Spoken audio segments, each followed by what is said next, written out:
Good afternoon and welcome to everyone, my esteemed guests, speakers and my dear audience who's here.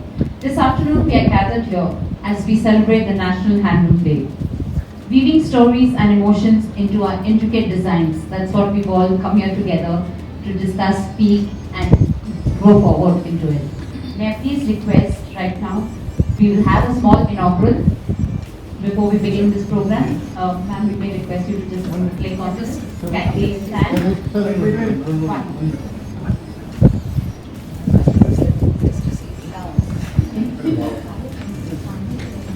So yes, with the digital scheme, we just do with us, right?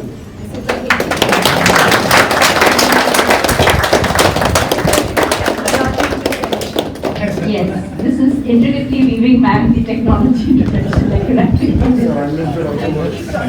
Yes. Thank you, ma'am. May I please request not to very all the details. May I please request Mr. Ritik Nashwa kindly come up here to give us the word. Welcome all of you. Thanks for coming, and we are very honored to have you all in the National Handloom Day. So wish you all a National Handloom Day. So we just want to say like why this National Handloom Day on 7th August. So anybody know why only 7th? Yes. Swadeshi. Swadeshi movement, yes. Obviously, the Swadeshi movement started in 1905, where a lot of things, promoted in the Swadeshi movement and due to the British and all. So obviously, why did Swadeshi start? Anybody? What is the most famous sentence which was at the base of Swadeshi? Swaraj is my birthright. Yes. Yeah. So ma'am said it correctly and put the tone correct. So all know why we are celebrating now the Handloom Day. So 10 years back, I think Honorable Prime Minister had started this National Handloom Day to start in 2015, and from last 10 years we are celebrating. So obviously the Prime Minister focuses also on this technology. In textile, we see a lot of different technology as compared to the other industry. Like we have the traditional art is a handloom. Then we also have the power loom, the mill sector, rapier loom, water jet. There are so many different sectors in the loom. So it is very important that we should keep our traditional. That is India stand for. That is obviously that India has a rich culture for the handloom and the handloom culture, and there is a stories. Now today is a culture of Instagram stories where we put, and it's a artificial stories, or it's a you can say it's just to show. But in the handloom weavers, they have the real stories. They had whatever they weave, they have their own soul and heart. What they make in the handloom sarees or whatever the products they make. So obviously to remember them and to celebrate them, we had gathered here today, and we will see everybody in the speakers what they have to share today in the Handloom Day. So we are welcome Ms. Ruprashi Madam also. She is our support, industry support from last 5 years. Now she is a CEO of KVIC. So obviously it's we can say the cousins of handloom. Elder sister. Elder sister. Okay, so she is also the part of textile. That is our fortune. That she is a part of textile only. Otherwise she have moved to other industry. But good, she is in the same industry. So we are very grateful to ma'am to be in the industry, and we will see the growth of KVIC also after she has joined. So thank you ma'am for coming here to grace the occasion. Thank you. Welcome all. Thank you, Ms. Chegna. May I please request Dr. Ila Devia to please come up and give us a brief on this conference that we've come here this afternoon. Thank you. A very good morning to all of you, respected Ruprashi Madam. We are very honored, each one of us sitting here feel honored by your presence. There were so many phone calls which came. Is Madam really going to come? Are you sure she'll be here? We said we are very sure about her commitment. Why doubt? Because today is Handloom Day and people thought probably you would be in Delhi, probably you would be in many other occasions here, and there were a lot of questions, but you have proved that your heart was with the handloom weavers, and we are very thankful for your presence. And we read over there on the slide, every thread in our handloom fabric tells a story of creativity, dedication and cultural pride. So all the weavers of the nation are our pride. 2015, this was declared as the Handloom Day, and that's what we are celebrating. But I would be very happy to say that we have been celebrating handloom weavers even otherwise since years. When I was in my institution. And in 2020, when the COVID times were there, many weavers called up to say that they did not have basic requirements for their homes. Madam, can you do something? Can you help us in marketing? Can you help us? Beautiful work that they were making. Weavers from Banaras and many other places. That was the time when we first had an online seminar. The first online, otherwise we always had it face to face. And that online seminar created a lot of awareness. There were a lot of, at least the buzzword had spread. And then last year, with Textile Value Chain collaboratively, we did an online. And again, I'm happy to share with this audience, Ruprashi ma'am was the chief guest at that time also. So we are very honored to have a presence, and I hope that you will be with us always whenever we are with the weavers and with the, not only the handloom, but all the handicraft things. The word handloom also has changed a lot, just like how the khadi has also changed. A lot of definitions, a lot of meanings have changed.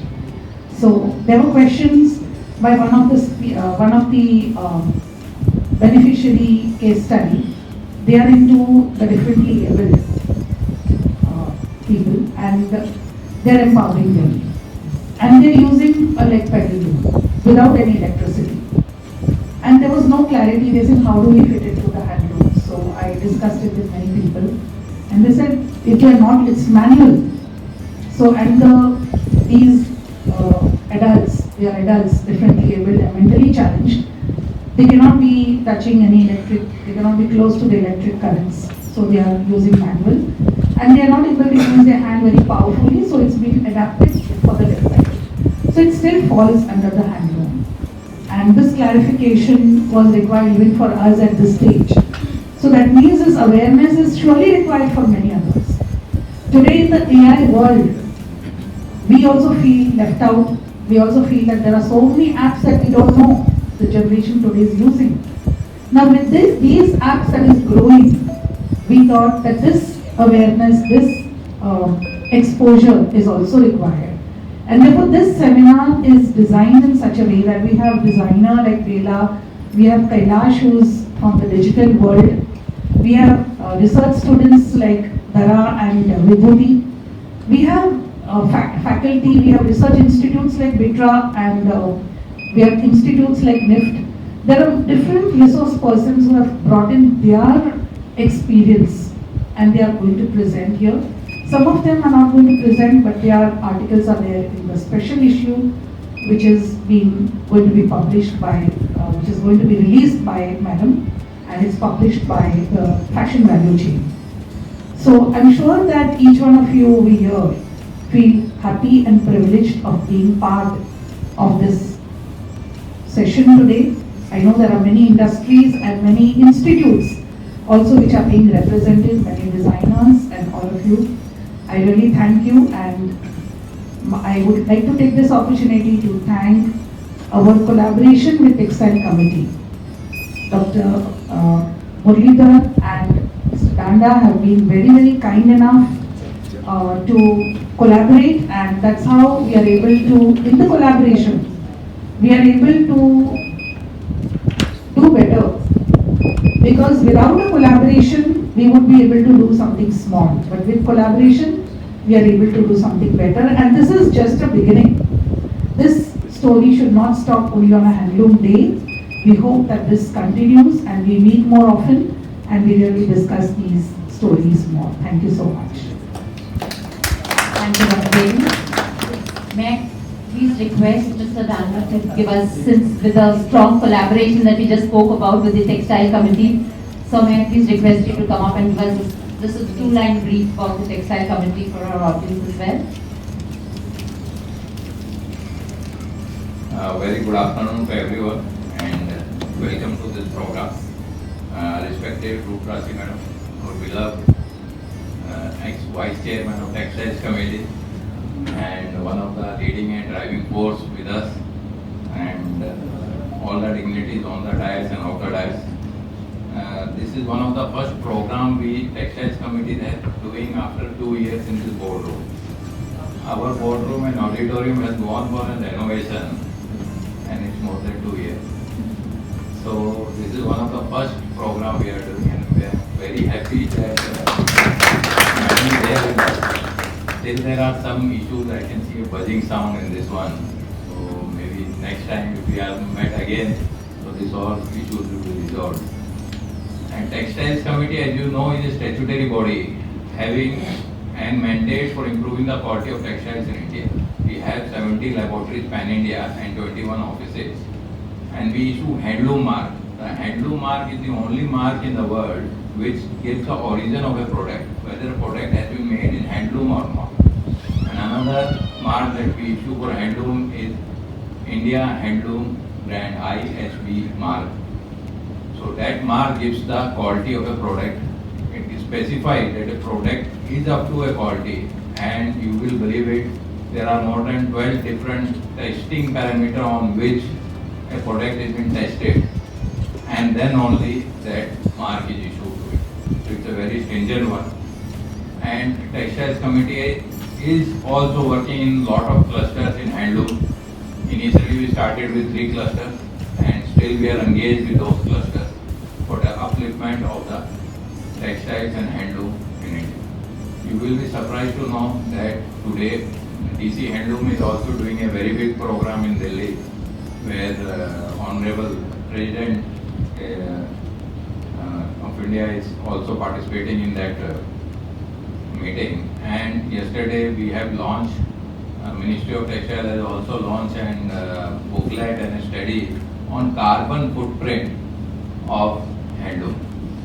Now we all are talking a lot of sustainability and all, but the thing is how much is the carbon footprint and how to find it out. So a study was given to IIT Delhi and they have come out with a beautiful report on that, where you can see that there has been a difference of more than 50% in the carbon footprint if you weave from a handloom as compared to a powerloom one. So there are a lot of efforts now going on in a handloom, and there is one online portal also launched by the Ministry of Textile. Officially it will come, but still the products are selling in it, where only handloom products are being sold. And there is a great effort and there is a great improvement in it. And that portal is being developed. It's under final stage of development also. You can search there on, I don't remember the exact URL of that, but yes, it is there. And lot of efforts are going on. And you will be surprised to know that in last 1 month, Textiles Committee has carried out the verification of handloom under handloom product of more than 1700 handlooms. So we have done some sea changes in our SOPs, and with that sea changes we are able to achieve this number. So with this all, I wish you everybody a very happy Handloom Day to everyone. So this is a trend that is there, and I think so we all have to take it forward. And once again, thank you for coming. Thank you, sir. May I now request Mr. Rajan Babu to kindly come up and give us a small brief about KVIC, which is an important arm to this entire conference. Sir, may I please? Shri Rajan Babu, working in Khadi and Village Industry Commission as a Joint Chief Executive Officer. He is a mechanical engineer that has 32 years of experience with KVIC. He has worked in various capacities during this period. Successful implementation of Prime Minister's Employment Generation Program. Thank you so much. He has led major IT initiatives as well with the KVIC by digitizing all schemes and programs being implemented by KVIC among many other great initiatives.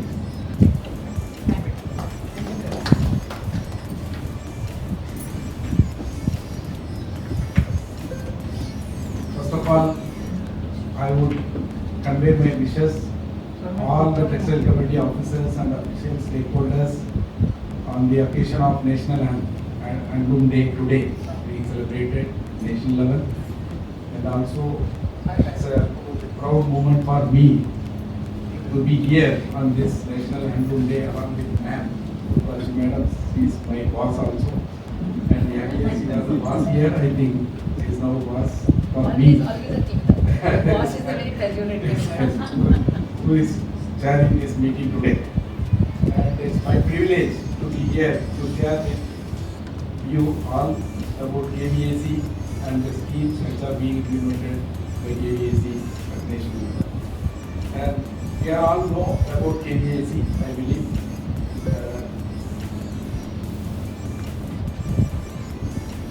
The genesis of KVAC is such that in the year 1925, Gandhiji has formed All India Spinners Association, and in 1934 All India Village Industries Association has been formed. I think I have brought the PPT, but along with me my officer came and he stuck in the traffic, so I was not soft copy I was not able to display. I'm sorry for that. So in the year 1950, the first 5-year plan, the government expressed the need of the apex level, national level body for village. So there is the first 5-year plan in the year 1950. I'm sure some of the dignitaries who are present here have been part of other movement, but just a recap for the younger ones who just know these as institutions. So then 1953, All India Khadi and Village Industries Board was formed, and 1956 KVAC was constituted under the Act of Parliament. Since then, KVAC is implementing various schemes and programs for the artisans, basically for the artisans, rural artisans, for their employment and their it is working. And now Khadi and Village Industries Commission is the statutory body created by an Act of Parliament, as I said, and it functions under the Ministry of Micro and Small Medium Enterprises, we call it as MSME, Government of India, and it aims to generate non-farm employment in the country. And it's not only developing a khadi, and it is also focusing for development of various village industries, basically the traditional industries in the rural areas. And it supports implementation of KVA programs through various central sector schemes. The objectives of KVAC is social objectives and economic objective and wider. Social objective is to provide livelihood and employment of the rural masses, and the economic objective is to produce and sell various khadi and village industries products thereby to participate in the economic growth of the country. And the wider objective is to create self-reliance among the rural Indian masses. The function is to plan, to promote, facilitate, organize and assist the establishment of developing various village industries, khadi and village industries establishment, that is enterprises, to supply raw material and equipment. Basically, the supply and raw material and equipment is for to produce khadi. We are supplying the rovings, that is the free spinning stage material. We are supplying to all khadi institutions who are involved in production of khadi, and also the chakas, that is the basic implement for the spinning. That is also we are supplying. And now the under village industries, lot of village industries equipments like the potter who was used to do the manual machine, they used to do the pottery making, and we have started supplying with the power operated machines tailoring machines, and leather toolkits, various toolkits we have started providing to the various artisans. And we are not mostly with the basic some 10%, 5% contribution to the beneficiaries. The organization structure is the head of the organization is here, and the political appointment is there as the chairman, and next the CEO is the head of the administrative head of the organization, and under her financial advisor and the joint chief executive officer and the chief vigilance officer, and also the deputy CEOs at the head office level. My head office is at Vilayparli, Mumbai, near Delhi, and zonal deputy CEOs, we have 6 zones in the country. All the zones headed by the zonal deputy CEOs, and under deputy CEOs of head office, all the program directors are functioning, and the zonal deputy CEO, all the state field offices are functioning under the government.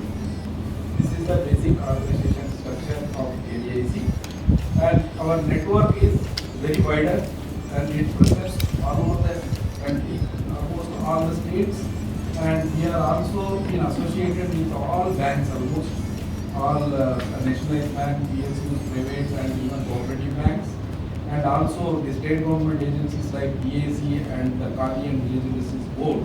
This DAC and KBAP both comes under the respective state governments.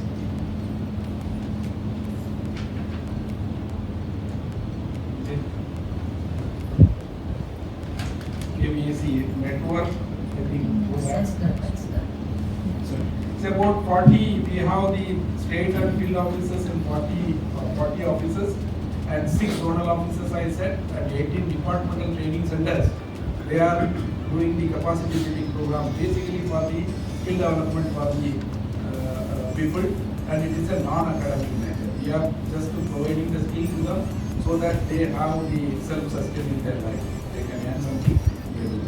And the 26 departmental sales outlet and its branches, 5 central level branch which produces the material for the spinning stage for spinning, and 3 camp office and 1 resident RR office at New Delhi. Other partners I already said that is state government and banks. Next.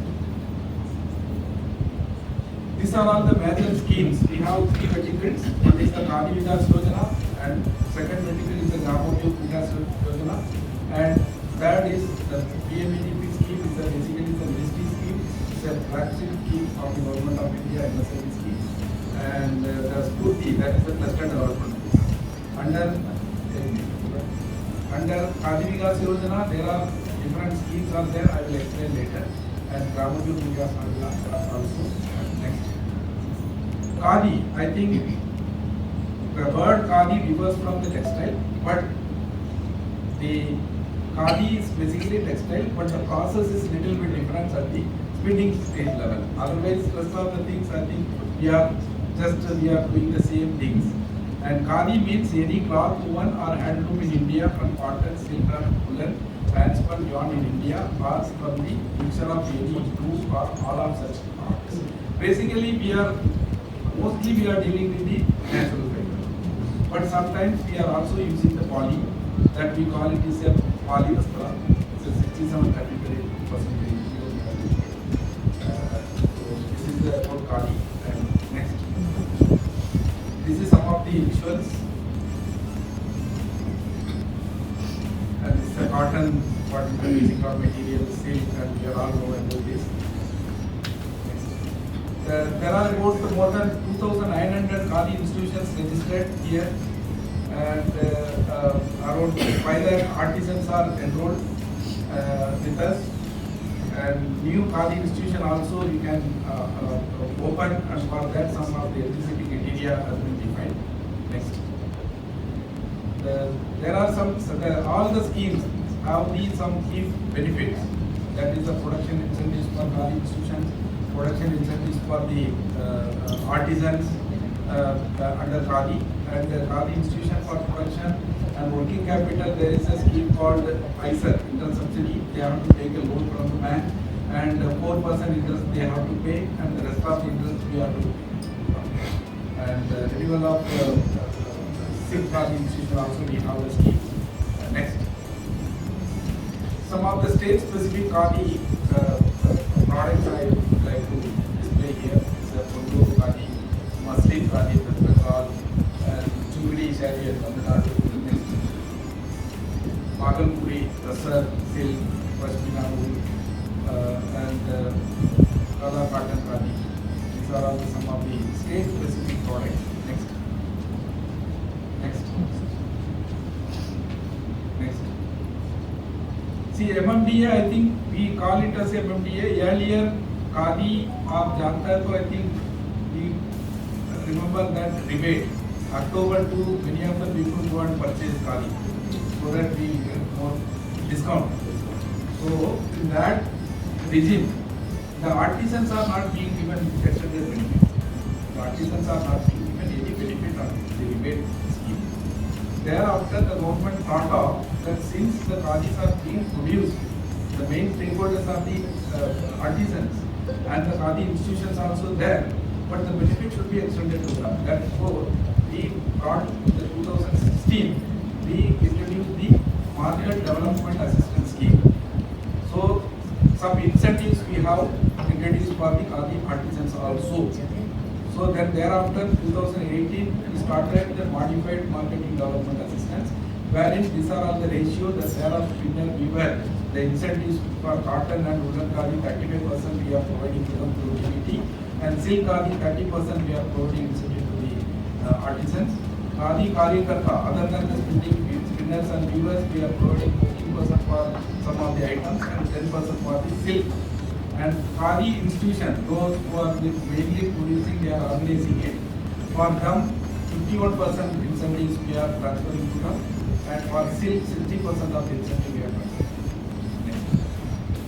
These are all the performance of the MMDA. It's about on average around 1,000 units, 1,000 NGOs are benefiting, and the current year around 1,275 institutions we are targeting. And the MMDA is about on average around 250 crores we are disbursing every year, and the current year also 250 crores we are targeting. And on average around 1,45,000-44,000 artisans we are extending the incentives, and the current year 1,70,000 artisans we are targeting. And the incentive disbursed to the Khadi artisan, they are 22-23 is about 75 crores, it is increasing. And the 23-24, 113 crores, it's about on average 100 crores we are doing. Next. I said that 4% we are charging to the Khadi institution, and the rest of the interest we are paying out of government subsidy. Next. Workshop scheme also we have that individual workshop for the artisans we are providing 1,20,000, and it's about 75% of the total cost, whichever is less, or northeastern 90% we are providing. And the eligible Khadi institution, the group workshop is about 80,000 per person, per artisan. 10% form of group. So total for 10% sitting together to do the spinning work we are also doing. Next. So the strengthening of infrastructure of weak Khadi institutions, just to boost up them, we have the scheme. 15 lakh we are providing to the weak Khadi institutions for infrastructure support, and also 25 lakhs we are providing for renovation of the sales outlet for the market area. Next. Khadi raw material and central slaver plant, we have the capacity of 42 lakh kg of production, having these 6 CSPs, central slaver plant, and 38 lakh kg of slavers we are producing against this capacity, and about its turnover is about around 90. Next. COEK also we are entered with the NIFT, and their head office is in Delhi, the main office is in Delhi, and the spoke center at Gandhinagar, each at Gandhinagar, Bangalore, Shillong, and Kolkata also we have established. The second phase we are also planning to establish in Bhubaneswar, Hyderabad, Panchkula, and Shillong. And the main objective of COEK is to design the new product and quality parameters to monitor and associate with the Khadi institutions, and the new designs to be disseminated in the market. This is the basic objective of the COEK. Next. Marketing, we are also having about more than 8,000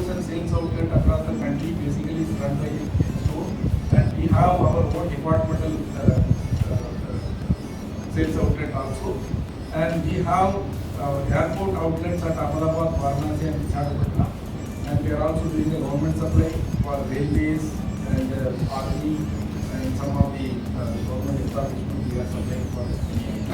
Next. Village industries, there are a lot of village industries vertical I said. Next. Kamodhi Vikas Yojana, I have been told that poultry and some traditional industries we are doing. This is the, I think you recently might have seen across the social media and the PMO endorsement also.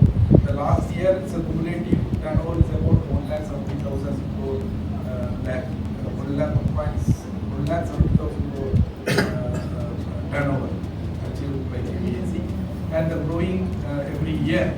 So this is the data which I want to next. Thank you very much for Thank you, sir. We would love to hear you more, so we could give you the, without the mic as well, you can be sitting between and discussing. My textile committee CEO on one side and my operative man on my website. They need to synergize better to do more. Okay, so now one of the important moments of this afternoon that we are waiting for, may I please request Ms. Rupraj ma'am to please come down.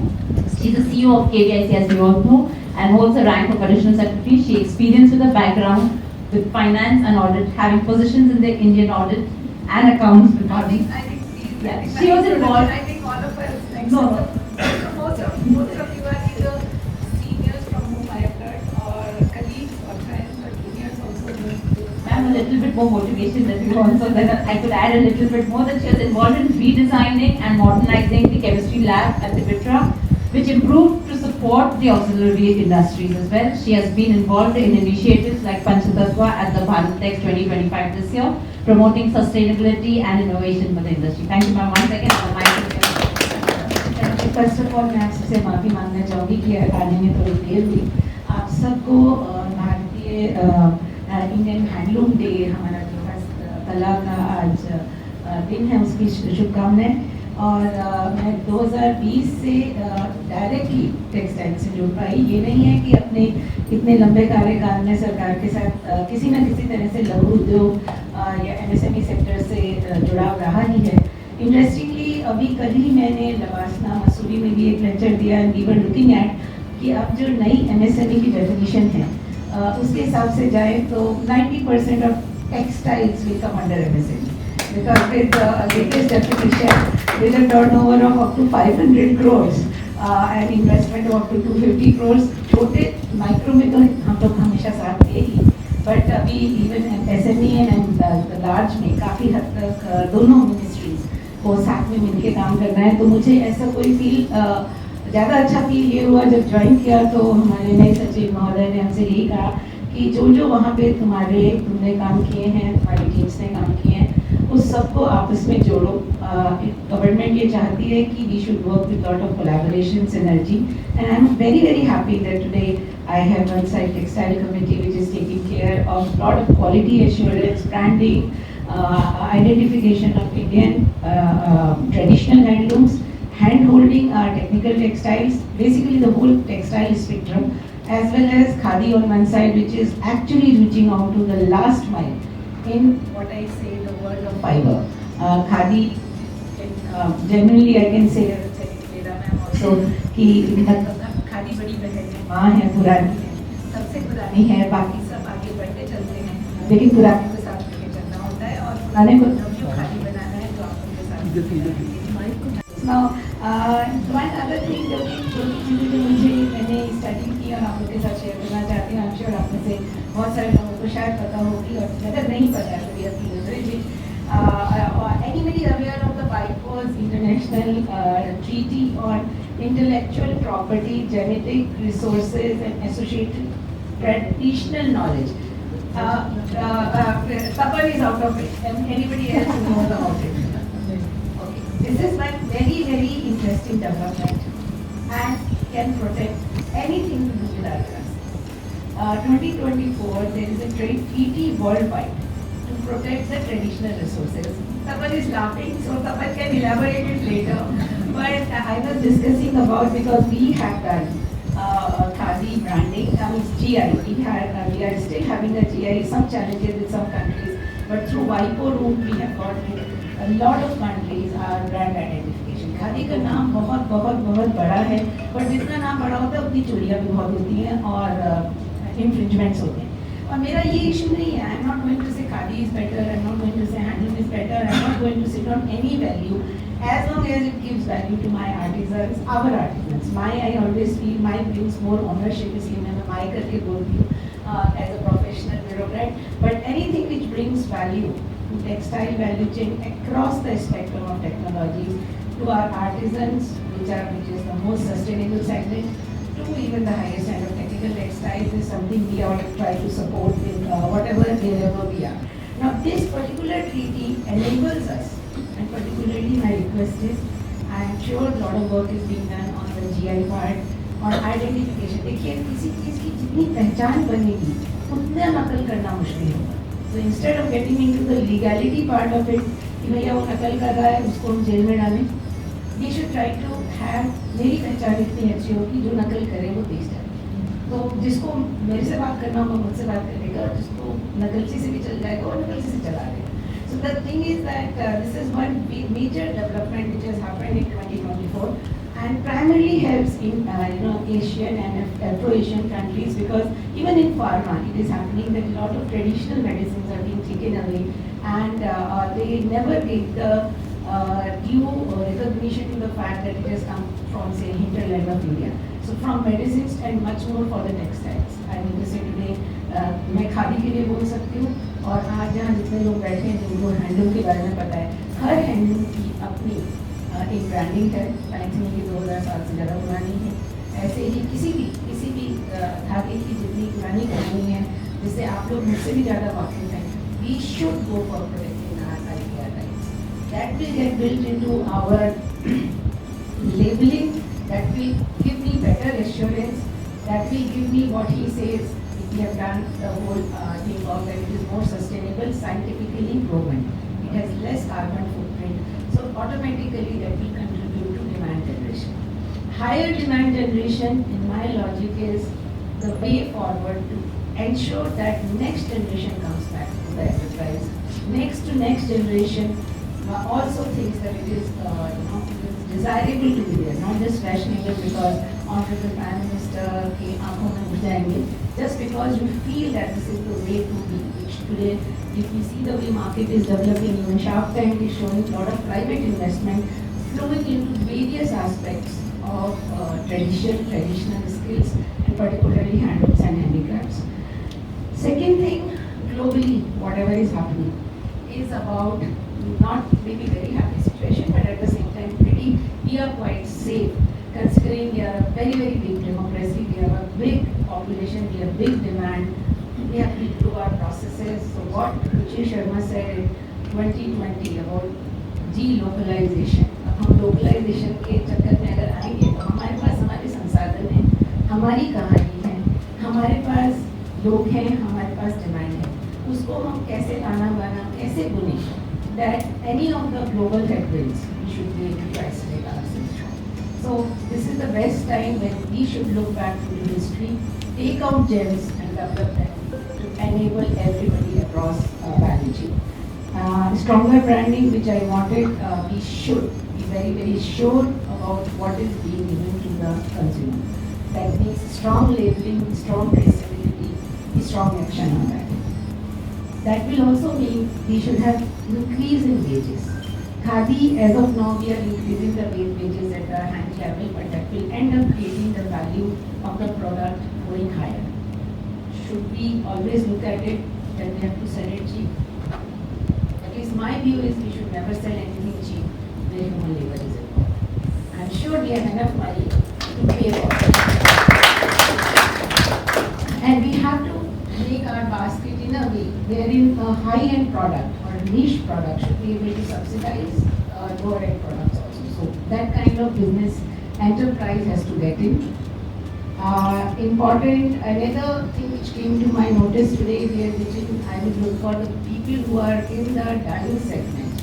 I have offers from few of the digital corporations that they have lot of flour which they actually collect, and they have companies who have done converted it to natural dye.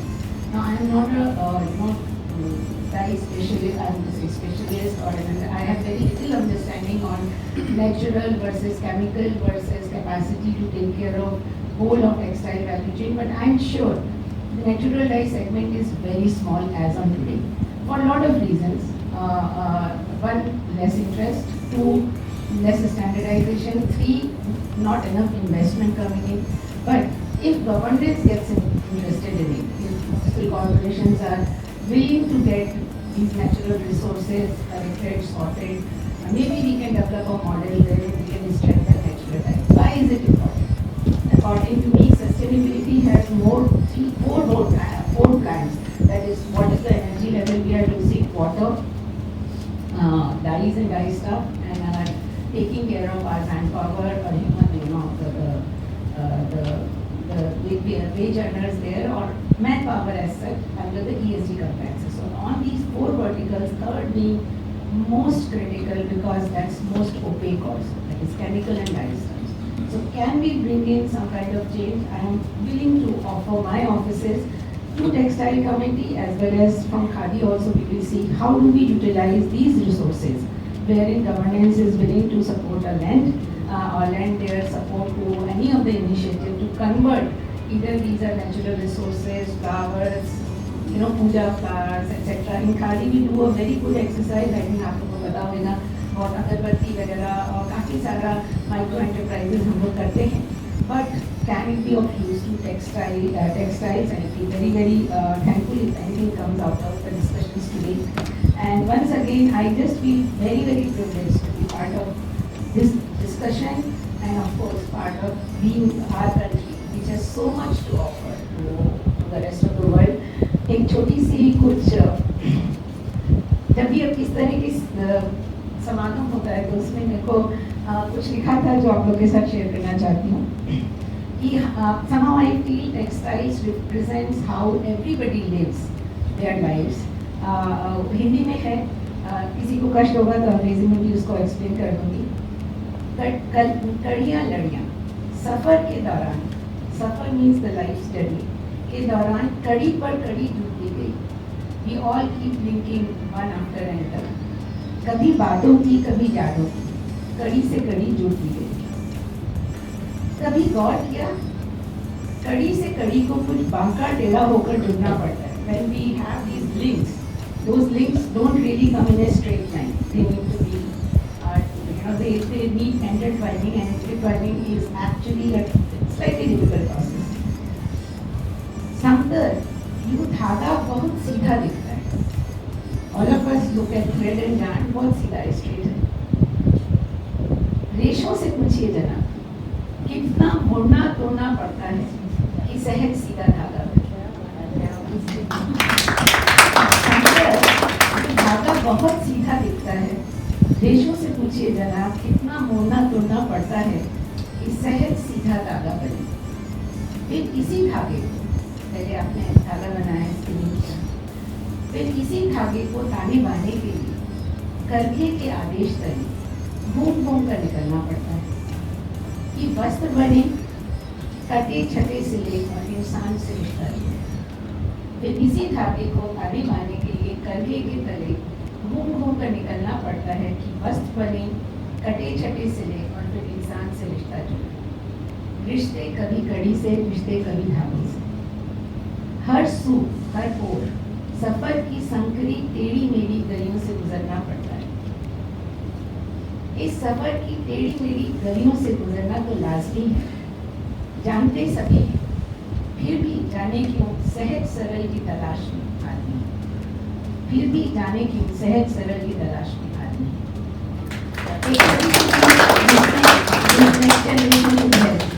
We have lot of knowledge in the room, outside, in our villages.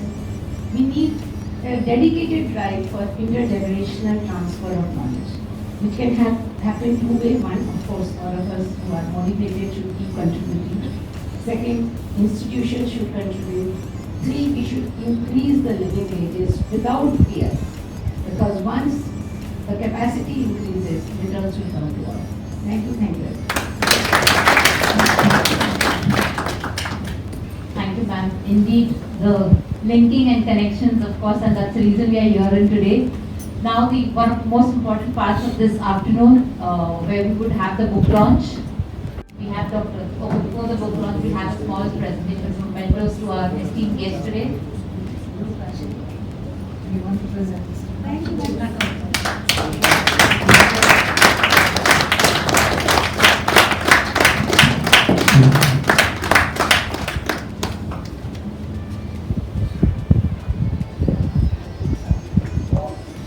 Normally I don't take gifts, but this is from the family, so I will not say no. You can say family because you can say this is a shawl. ये आपके घर से आई है, पुणे से आई है। Oh, thank you. I'm truly linking it to the roots. वो मैं कह रही हूँ एक्चुअली मतलब टेक्सटाइल कमेटी घर है और तो वहाँ पे ले सकती हूँ, बात वाले इनसे गिफ्ट नहीं लेते।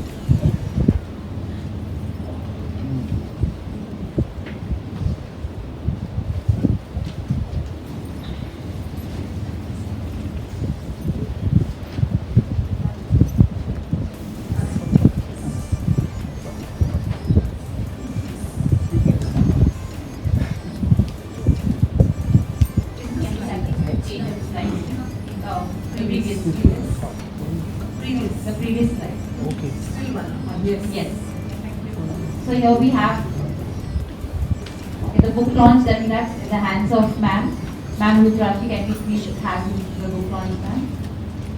So the author, the book, The Dye Alchemist, Exploring the Colors, Textiles and Healing, authored by Dr. Ila Devya. As you all know, her dedication and her love for this work is within the industry, and this work is more than 2 decades.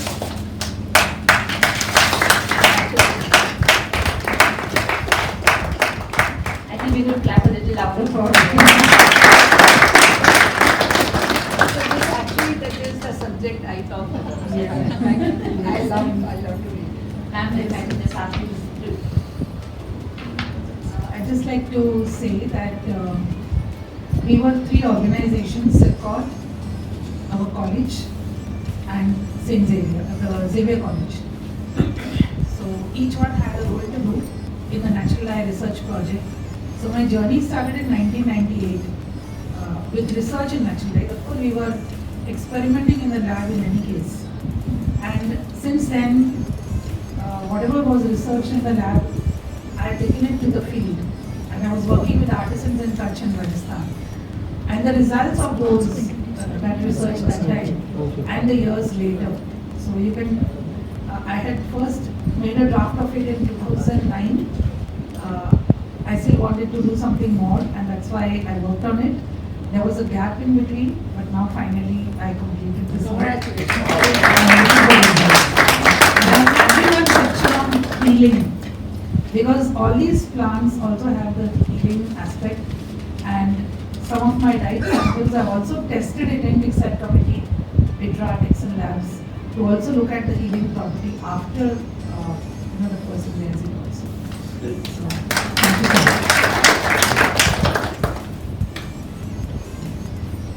Thank you, ma'am. May we now have the book launch of the next book, The Rhythms of the Loom, Keeping India's Heritage Alive. A round of applause, please.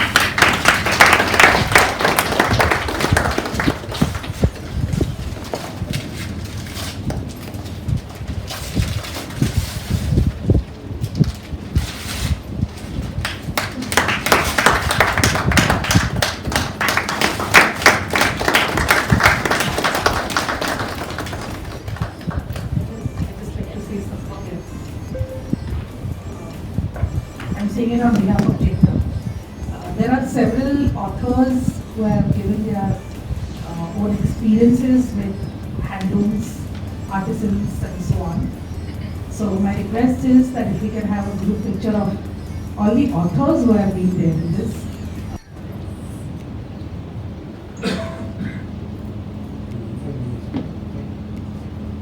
We have a lot of media for your especially for your this afternoon. Thank you. What governance should May I call upon Dr. K.S. Muralidharan, please?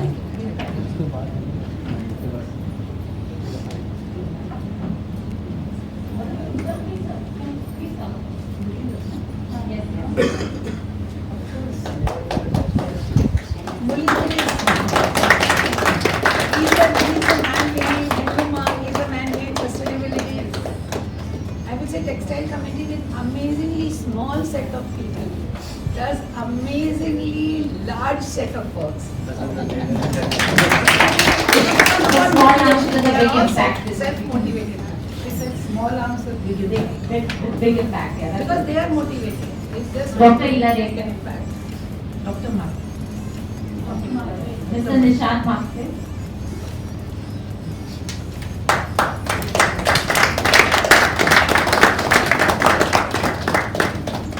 Miss Afreen Begum, can I please call you up?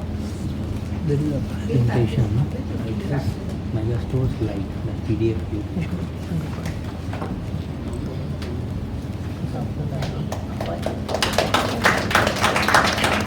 This is Vibhuti Facebook.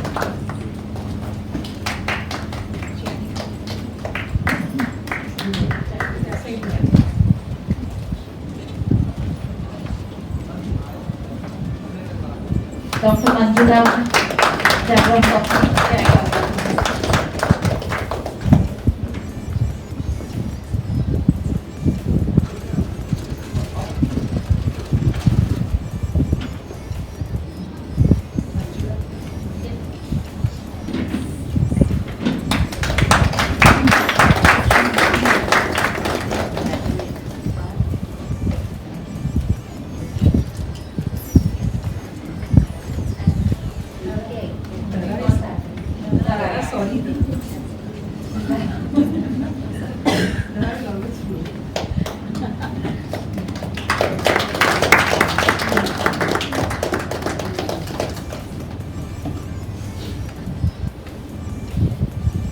We are in very good times, Thank I you, would ma'am. say.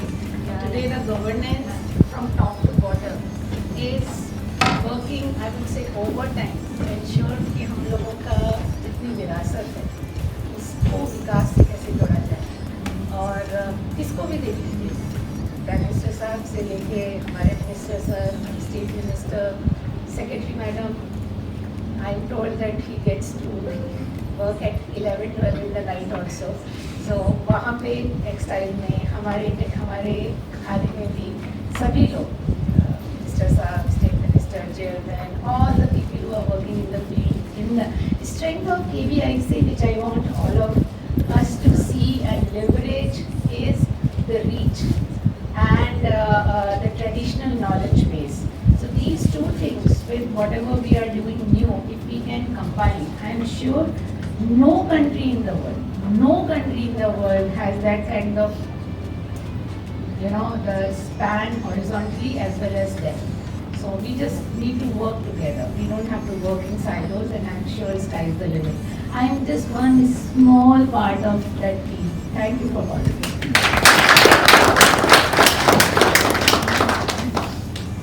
Thank you very much, madam. Actually, she has a very busy schedule today, we can all understand over here. And she has another event which she was supposed to go much earlier.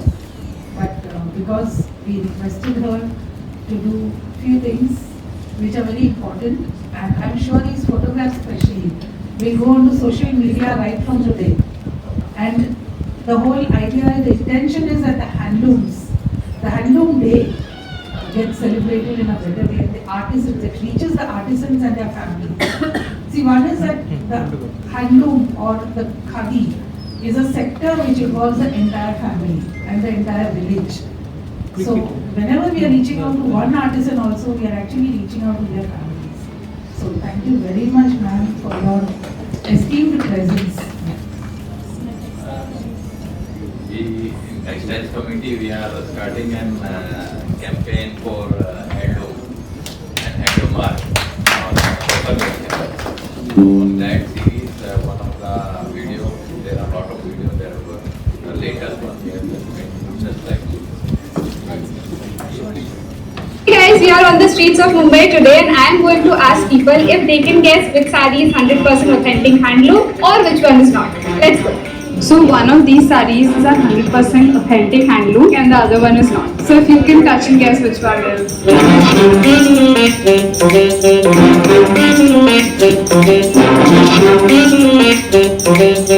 This one is authentic.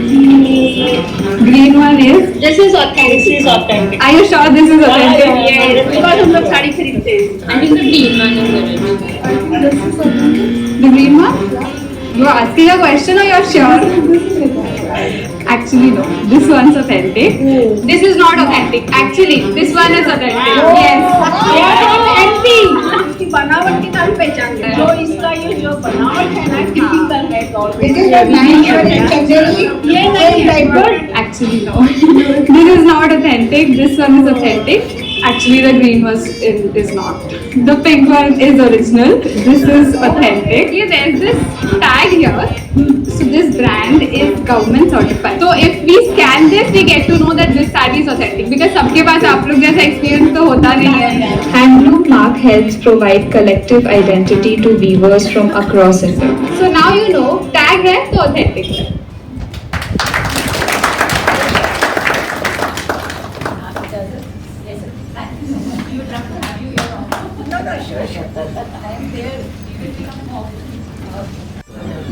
Hello all of you. I would just like to say one thing, that all the presenters whom we are going to meet today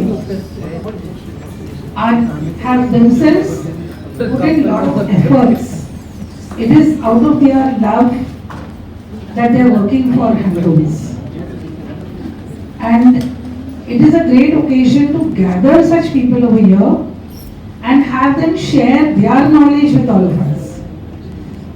In the book, in the special issue, it is all in detail, but we have requested all the speakers today to give a glimpse of it. And that glimpse would be just 5, 10 minutes, 7 minutes.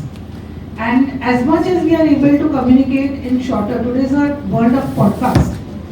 Nobody wants to see a 3-hour, 2.5, 2-hour film. Everybody wants everything in small capsules. So today is also a test of all of us as speakers, how we are able to package it in a short time and give the main content, the context of our content. Thank you so much, and I'm happy to welcome Kailash. Okay, thank you so much for the invitation. So entire textile committee team, Anvishnam Foundation team, and all the dignitaries, fellow speakers, and all other guests. Thank you. My name is Kailash Tulsi Gadra. I am founder of Atulsia Technologies, which is a software development firm. So एक IT वाला बंदा आपके साथ में यहाँ पे है. But at the same time, I have started an online marketplace for handmade products. So we are gonna just talk about the online marketplace for handicraft. So basically, megastores.com we started post COVID just to make sure that all the artisans, right? हमें पता है कि they were not able to sell things, exhibitions बंद हो गए थे, all of this. So I need not share that in detail, but there was a urgent need to sell products online. And we are IT guys, so we were like, what do we do? So we created a brand new platform, and it was named megastores.com. So how it is different, today I'm gonna share how it is different than the rest of the e-commerce, basically, right? So there is always some chance of improvement, right? For sector to sector, like Nykaa is for cosmetics, Myntra is for all the apparels and everything. So megastores will have few things just focused on handicraft and handloom. Yeah. So we're gonna just go through that. Yeah. So this is just my journey of creating different products and services. So we're gonna talk about megastores today. We know that situation and Indian handicraft market is actually huge, but there are still many problems, and we have identified problems in like 4 different sectors. That is the reach, identity, benefit, and trust. Reach, identity, benefit, and trust. हमें सबको पता है क्या 4 problem है, लेकिन 4 को हम 8 कर देंगे। 2 प्रॉब्लम कस्टमर के साइड में भी, mike is not working, and the artisan side में। तो आर्टिजन साइड में क्या इश्यूज है? What is the reach? Like they are not able to reach to the customers, they are not able to find the right market, right? That is their problem. Where do I sell? How do I automate it and things like that. Customer के side में क्या problem है reach का? How can they reach to the authentic handmade products, right? How can they find authentic products? That is customer's problem. The second thing is identity. Once identity is by your work, by your business card, by what you do. So artisan's identity is actually lost sometimes when you don't recognize them, that who made it. So there was a really beautiful video by this handloom mark thing, right? So there is a handloom mark. I would like to, I'm going to share a few more things at the end of the day. We need to even extend that. How about we create like a blockchain technology? Yeah. So when you scan a product, you not only know that it is authentic, you also can know that from where it has come from, which region it is, what raw materials it was, made of, and which artisan or which community has created this, right? So this entire value chain is what we need to create, and we can do that very easily with the use of technology. So artisan को recognize करना है, उनको उनकी identity को ज़्यादा फैलाना है, so that we not only understand their authenticity, because बहुत आर्टिजन है अभी भी हैंडलूम के नाम पे they are selling machine made products, right? तो उसको कैसे हमें करना है, that is our biggest basically challenge that we want to solve with the use of technology. Customer के साइड पे भी दे आल्सो नो, अभी कस्टमर ही थे जो वीडियो में देख रहे थे कि भाई कौन सा हैंडलूम है कौन सा नहीं है, राइट? सेम वे हैंडीक्राफ्ट में बहुत सारा there are lot of things, so they want to make sure that they are buying from the right makers and the craft is original. Third problem is benefit के इसमें क्या है कि expected price, artisans को correct price चाहिए, I mean we can not negotiate, I mean they don't want, because उनके margin ही काफी थिन होते हैं, राइट? बट कस्टमर्स को भी ये फेयर प्राइस में चाहिए। I mean for sure handicraft, लोग बोलते हैं कि handicraft is for the classes, it is not for the masses, right? Very famous कि 4000 का ये कौन दुपट्टा लेगा, I mean what is it, लोगों को पता नहीं है। सो अवेयरनेस तो हम क्रिएट कर ही रहे हैं, लेकिन एट द सेम टाइम अगर वैल्यू चेन को इतना इंप्रूव कर दे with the use of technology कि जो प्राइस जो मार्जिन ऐड होते जा रहा है ना वो कम हो बीच में, एंड कस्टमर को भी फेयर प्राइस मिले। So that is the third one, and the fourth is the trust factor. For sure proper commerce channel होना चाहिए, like artisans right now WhatsApp पे, फेसबुक पे सेलिंग हो रहा है, लेकिन कभी कभी पैसा आ जाता है, माल नहीं पहुंचता है, कभी कभी पैसा माल पहुंच जाता है, पैसा नहीं आता है, बहुत कुछ हो रहा है। So there has to be a proper channel in which this transaction can happen. So everything can happen online. And this is the situation we all know ke handicraft and handloom sector after agriculture, it is the largest employer in the country. And we have seen so many artisans, but their average income is still less, monthly income. So we all need to work towards कि कैसे उसको हम अगर 5000 कमा रहे हैं तो 10000 कैसे कर सकते हैं, 15000 कैसे कर सकते हैं, and we can teach them कि क्या चीज आप कर रहे थे, क्या नया प्रोडक्ट आप कर सकते हो, मार्केट में क्या चल रहा है, नया डिजाइन आपको सीखना होगा, निफ्ट का हमने देखा प्रेजेंटेशन में, तो all of these things will help. And a lot of artisans and their next generation are quitting basically because they don't find this field to be exciting. And other thing which I was just telling here to SVRR team कि everybody is working in silos in a way, right? अगर organization हम सारे काम कर रहे हैं तो एक मेगा स्टोर्स है, फिर एक कोई दूसरा है, हमारे बहुत सारे मार्केट प्लेसेस हैं, there are lot of NGOs are working, lot of individual artisans खुद से सेल कर रहे हैं, lot of MSMEs, lot of brands, but अगर 10,000 चादर का ऑर्डर आ गया समझो यूएस से, तो कोई एक कर पाएगा क्या? नहीं होगा। ऐसे ही 500 प्रोडक्ट पिलो कवर बोल दिया कि मेरे को रातों रात मेरे को ये ऑथेंटिक एम्ब्रॉयडरी के पिलो कवर्स 500 चाहिए, कोई दे पाएगा क्या? नहीं हो रहा है। एंड बिकॉज ऑफ दैट फिर वो एक्सपोर्टर्स के पास जाते हैं और उनके पास बल्क में माल रहता है, जो ऑफ कोर्स कुछ ओरिजिनल रहते हैं कुछ नहीं रहते, और उनको फिर नॉट सो ओरिजिनल प्रोडक्ट पे सेटिस्फाई होना पड़ता है। तो all needs to come together, and collaboration पे हमारे इसमें बात हुआ है कि everybody needs to collaborate, as in के what am I doing, what am I offering, and आप जैसा ऑफर कर रहे हैं यहाँ पे मे बी छत्तीसगढ़ में कोई कर रहा है, मे बी महाराष्ट्र में कोई कर रहा है, मे बी लेह लद्दाख में कोई कर रहा है, So all of this data needs to come online. तभी जाके people can search and can do things. So that is the main objective और उसके साथ में हमने मेगा स्टोर्स एक प्लेटफॉर्म बनाया है. So will not go into the detail of it, but let's just say it is an online marketplace. So एक website है, you can go to megastores.com, mobile applications है, buyer के लिए भी, seller के लिए भी. So sellers can actually sign up very quickly in minutes and they can upload their KYC document and within few minutes they can actually create their own store on our platform basically for free. And at the same time, all of these artisan stories. So we have not only created a simple 2D store, but I'm going to show you few features that all of this artisan, they can actually write their stories.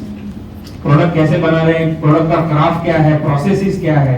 So craft in general, handloom का हमने बात किया, but these are all different processes. Processes में थोड़ा सा change कर दिया, then it becomes different craft, right? So all of these things needs to go online because people are searching online. Those keywords, right keywords and everything. So we build, these stories. So हमने जब शुरू किया, we started from Kutch, Gujarat. I'm from Kutch, Gujarat. So we started with 35 artisans. We visited all the villages and we onboarded them, and we talked about their story. कि कोई आंचल बिजलानी है जो leather के products बना रहे हैं, कोई हमारे वीवर्स हैं वो अपने जो कैसे वो वीविंग कर रहे हैं, हमारे मिट्टी के जो कुंभार हैं वो कैसे क्ले वगैरह से टेराकोटा प्रोडक्ट्स बना रहे हैं. सारी स्टोरीज हमने ऑनलाइन डाल दी and people found it to be very useful कि I am not just buying a simple product, but ये प्रोडक्ट कहां से आ रहा है, कौन बना रहा है, कैसे बना रहा है. खाली फोन नंबर छोड़ के we uploaded everything. In fact, we started with adding phone numbers and people started calling and थोड़ा वो problem होने लगा, but then we removed the phone number. But our goal is to tell the story. What is the craft all about? And we also took government portals help also, where there is a lot of documentation is available. So let's all clap for the government's initiative towards aggregating all of this data. That was really useful for us. But apart from that, जो भी आपको आजकल के online market place में जो मिल रहा है सारा बेसिकली प्लेटफॉर्म पे मिलेगा. So you have for buyer mobile application and website, and for seller also there is a proper portal. So all of these craft stories that we talked about. So हम लोग physically उनको मिलने जाते थे. Then we did a tie up with ICA, right? Delhi में जो है All India Craft Association, because वो लोग भी सेम कर रहे थे कि they used to verify. So मैंने कहा ना collaboration. So हमारा collaboration हो गया. So we initially used to go and verify के seller authentic है, but then after collaboration we have stopped doing that and we write all these stories. We have even added a augmented reality feature in the application, mobile application, although it's not too exciting for the artisan or the customers in a way, but आगे जाके it may be useful when people buy things in meta, in 3D and in VR and everything. थोड़ा ये earlier है, but there are a lot of craft products which you can actually see it on your table, on the floor, on your wall. So the AR feature is also there. We have built a social commerce. So this is really quickly I'll share. That artisans को हमें they were not able to use technology, right? तो वो WhatsApp करना जानते थे. तो what we did is आप हमें WhatsApp करो. WhatsApp photos, WhatsApp your details and everything, and we automatically used to grab the data.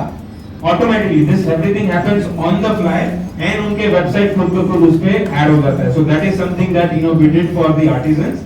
And आपका text, image, video सब कुछ आप WhatsApp से कर सकते हैं. We are able to populate their own store on Megastore. So when you go to megastores.com/ let's say आंचल बिजलानी, तो वहाँ पे जाएंगे. यहाँ पे श्रुजन है for example, very well known organization.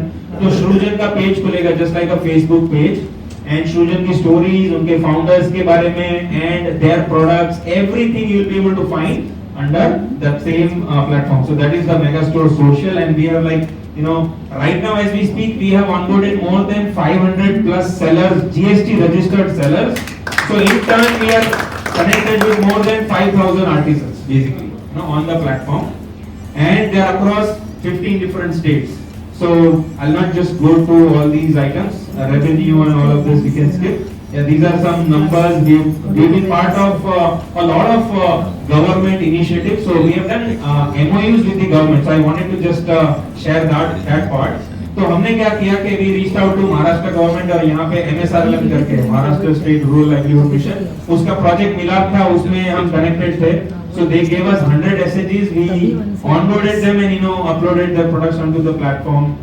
we even did tie up with government of Uttarakhand. वहाँ पे जाके ऐसे ही seminar. So like this seminar, so imagine 50, 100 artisans are there. We teach them what is e-commerce, why you need to sell online, all of the basic stuff. Pricing कैसे होना चाहिए आपका product का, photography कैसे करना है, कैसे आप फटाफट ऐड कर सकते हो. So such training programs we have done like more than 50 training programs, and I have myself like this trained more than 2000 3000 artisans कि उनको ऑनलाइन सेलिंग कैसे कर सकते हैं उसके बारे में हमने ये किया. And of course when they come we say do you want to register, and we started onboarding them. And yes, something like this we have done tie up with the Leh Ladakh sellers, government over there, Uttarakhand also, Maharashtra also, and Gujarat also. So all of these MOUs are there, and you can see some of the brand names as well. And we won the Himalayan Startup Challenge, which every year this challenge is organized in IIT Mandi. So it is one of the biggest basically startup competition. And IIT Mandi Catalyst program we are incubated under there also, and there were some other stories and videos, and these are some of the pictures. Like we try to make sure that we reach out to every single stakeholder in this particular entire value chain connected with the craft and everything. We even did like roadside advertisement, participated in a lot of competition and everything. So, and these are some of the training pictures I've just included. Like this training is in Ladakh, this is in, that one is for Maharashtra, this one is in Uttarakhand, like that. So what we are trying to actually do is that maximize the data collection, तो जिसमें artisans, उनके products, उनकी stories, सब कुछ platform पे आ जाए, and platform तो already बना हुआ है. So now for the customers we are creating a new feature which is called video commerce, which I don't have to show, which I don't have right now. But video commerce is artisan का same mobile application पे उनको एक button दे दिया है, you start it live, जैसे Instagram live कर सकते हैं, you all know Instagram live कैसे कर सकते हैं. ऐसे they can do mega stores live, and they can show the products and people can actually purchase it while the video is happening. So yeah, my time is up. That is what megastores.com is, and so that is with the mix of technology and the craft. We are trying to bring some change. Thank you so much. I now request our next speaker, Bella ma'am, please to come up to the podium. You are doing a fantastic job. The main issue in this sector, across the sector, I'm loved and happy. The main issue is market, and you are providing the market to the customers. So I truly admire the work. Congratulations. It was really fantastic. I met you earlier also, but at that time you were just starting out or something, but amazing. This is what is needed in today's world. India's textile legacy is a vibrant mosaic, intricately woven through centuries of cultural expressions, regional identity, and artisanal excellence. As the home to the world's largest community of skilled and unskilled handloom weavers, hand spinners, and textile artisans with so many other areas like dyeing, like finishing.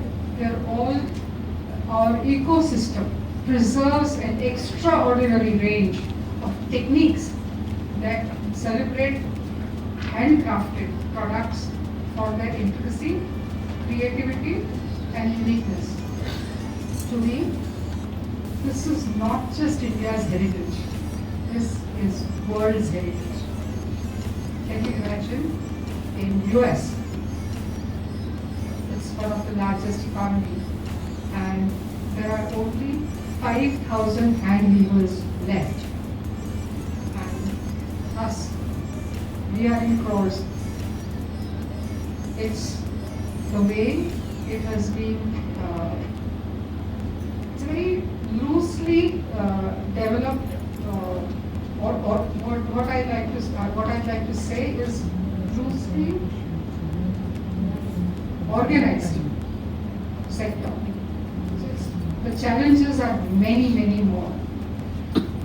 we need to do is today in a digital era, grown by Surajji, we can do so much more, and which this platform has done. Share the stories, highlighting their skills, techniques, and contributions. One of the things which is missing, I believe, is the standardization and evaluation of those skills. When one is talking about fair price, the price fair from which angle? The skills, at what level? There is one karigar, say for example, in Khadi, one karigar is earning 45 rupees an hour, and there are karigars in Bengal earning almost 300 rupees an hour. So what is the difference? Does the consumer know? Consumer awareness is, I applaud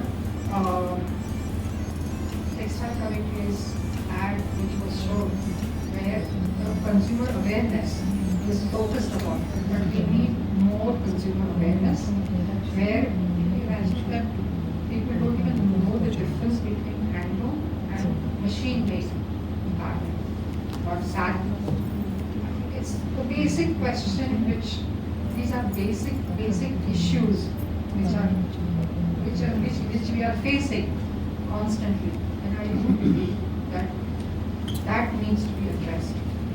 It's a fair price. Fair price according to the consumer, according to the karigar, by who, and how many processes are involved in say for example, in this is what normally I say in almost all my presentations. Cotton side, we employ 60 people from the farm to the end product. Whereas for a silk side, it's 80 people who are getting employment. Now, how do you find the standardization of each technology? Now, we have identified more than 300 different handloom technology. And this is just weaving technology I'm talking about. Pre-loom stage, on-loom stage, post-loom stage. Depending on at which stage one is, one needs to be focusing on understanding, at least make sure that the consumer understands. So when they are buying, say for example, there is a patola which is single weft patola, which will cost maybe at the most 10,000 rupees, and a double patola can cost almost 5 to 7 lakhs also. So what is it that is the difference? It is consumer awareness. Say for example, a stone carving from regular Orissa will cost maybe 500 to maybe 5,000. And then there are master karigars whose skills are amazing. Their statues are selling in crores.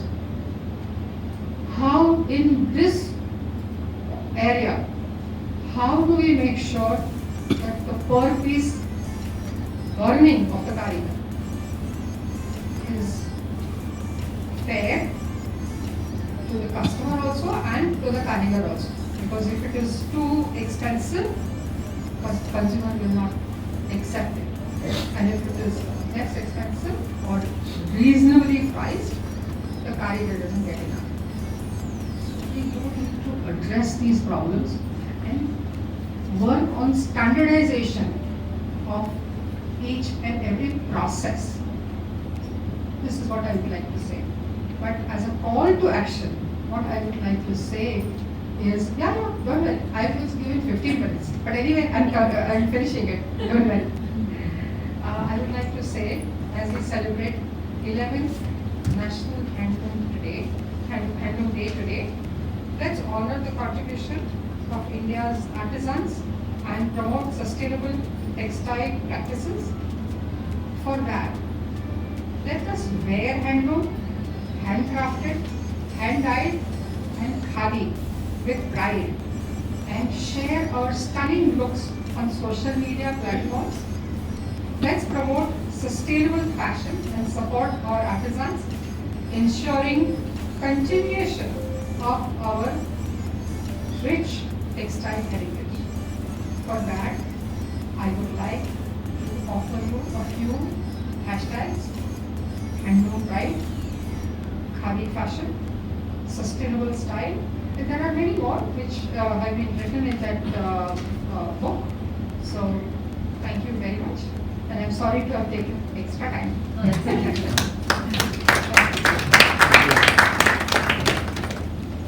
Thank you, ma'am.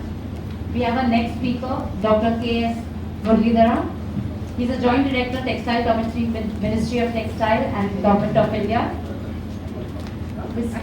He will be presenting to us Handloom Mark Scheme, a pathway to authenticity of handloom products.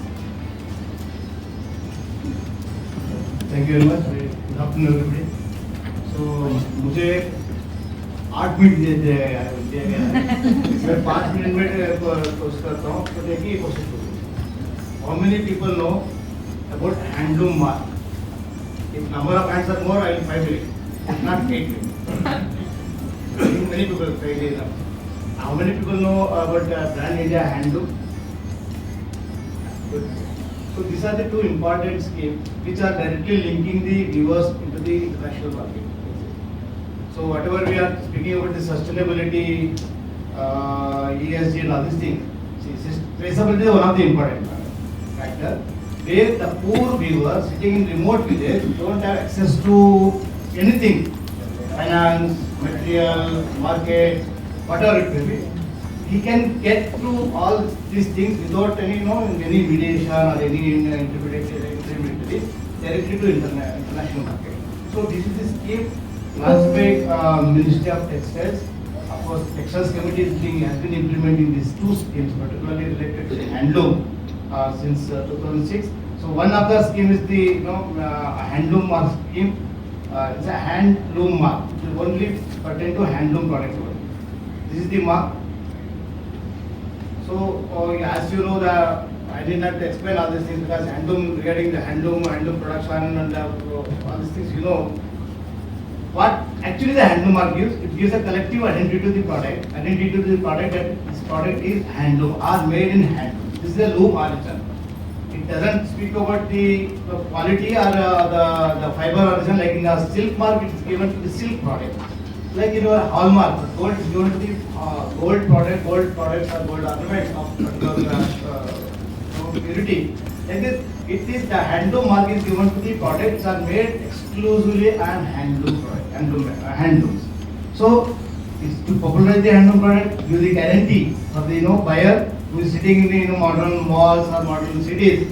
They don't know where it is made, how it is made, but still they can connect to their viewer to the mark. How connected to the mark, I am not connected to the viewer, I will explain in this one. And also to provide a strong market linkage to the viewer for the domestic as well as international market, of uplifting the economic condition. This is one of the primary interests of this mark. This is the handloom mark. I think many people have at least seen this mark in product. How many people have bought any product having this mark? So I am not in a remote area, and thank you very much. So who can register? One point I would like to mention here: traders are not allowed to register. This mark is not given to trader. This mark is given to the viewer who is involved, of viewers or viewer societies, those who are involved in weaving or production activity, so that labels are not misused. That's the only primary. So this is the label, where it contains a logo as well as a small QR code. This QR code connects the viewer to the buyer, maybe nationally or internationally. So if you scan that label, you will get the information who has made the product. We can add a story also, but government has restricted to some important limit fields. We can make a story of the viewer and the QR code. Now it is being practiced. So this is anybody would like to get more information, they can visit our website hlm.gov.in. Here we have got right now 25,000. This was inaugurated by our Honorable Minister of Textiles in 2020. So right now we have got around more than 25,000 people, 25,000 entities. I am not people, 25,000 entities have been registered under this one. So as our CEO, Mr. Karthik was telling, right now we have got 9,000 applications pending. This is the enormous interest shown by the viewers, particularly in northeastern state and even Jammu and Kashmir. People want to get themselves involved into the international or national market so that they can sell their product sitting from their comfort of their home. So more than 21 crore labels we have sold. 21 crore labels we have sold. All this is the state-wise distribution. So we have also, of course, government has taken a lot of initiative to market these labels through social media. One of the richest we got released from our honorable secretary of the program. Through print media, we have given a lot of ad campaign. So what is my presentation? My idea of my presentation here to make you people understand what is the importance of this handloom activity. How this can relate that buyer to the manufacturer of the laborers, how their economic condition can be uplifted. Because when there is a demand from your side, of course there will be demand for the mark, and mark will be linked to the viewer, and viewers' economic conditions will get uplifted. So fee is only 50 rupees. Getting registration is only 50 rupees plus GST is 59 rupees. That's made online. No need to come to any office. You can sitting at your comfort of your home through your mobile. Just open hlm.gov.in. Go to online application. There are 3 categories: viewer category, society, and others. Others means not retailer. Others means that non-registered society, for example, self-help group, women's associations, anything like that. So for the organized things that like the society, or if you are an individual viewer, you can get registered yourself. So our people from our office will come and verify whether you are really doing the viewing activity, or whether you have got looms with you, what is the type of production, what are the how many people are involved, whether child laborers are involved or not. So based on that one, we will be issue the labels. So these are the form of the activity, promotional activity conducted. I think I have given justice to 5 minutes of my time. Thank you so much. This will give a linkage from viewer to international market. That's the only theme of the my project. Thank you very much. Thank you, sir, for signing off also in the stipulated time. I call upon our next speaker, Dr. Hila Dedia. Of course, today is a special day where she also had a book launch. She's the founder of Anvesham Foundation. Today she'll be having a paper presentation of 2 of the papers. She will begin with impact study of handloom weaving by differently abled persons on manual leg pedal loom.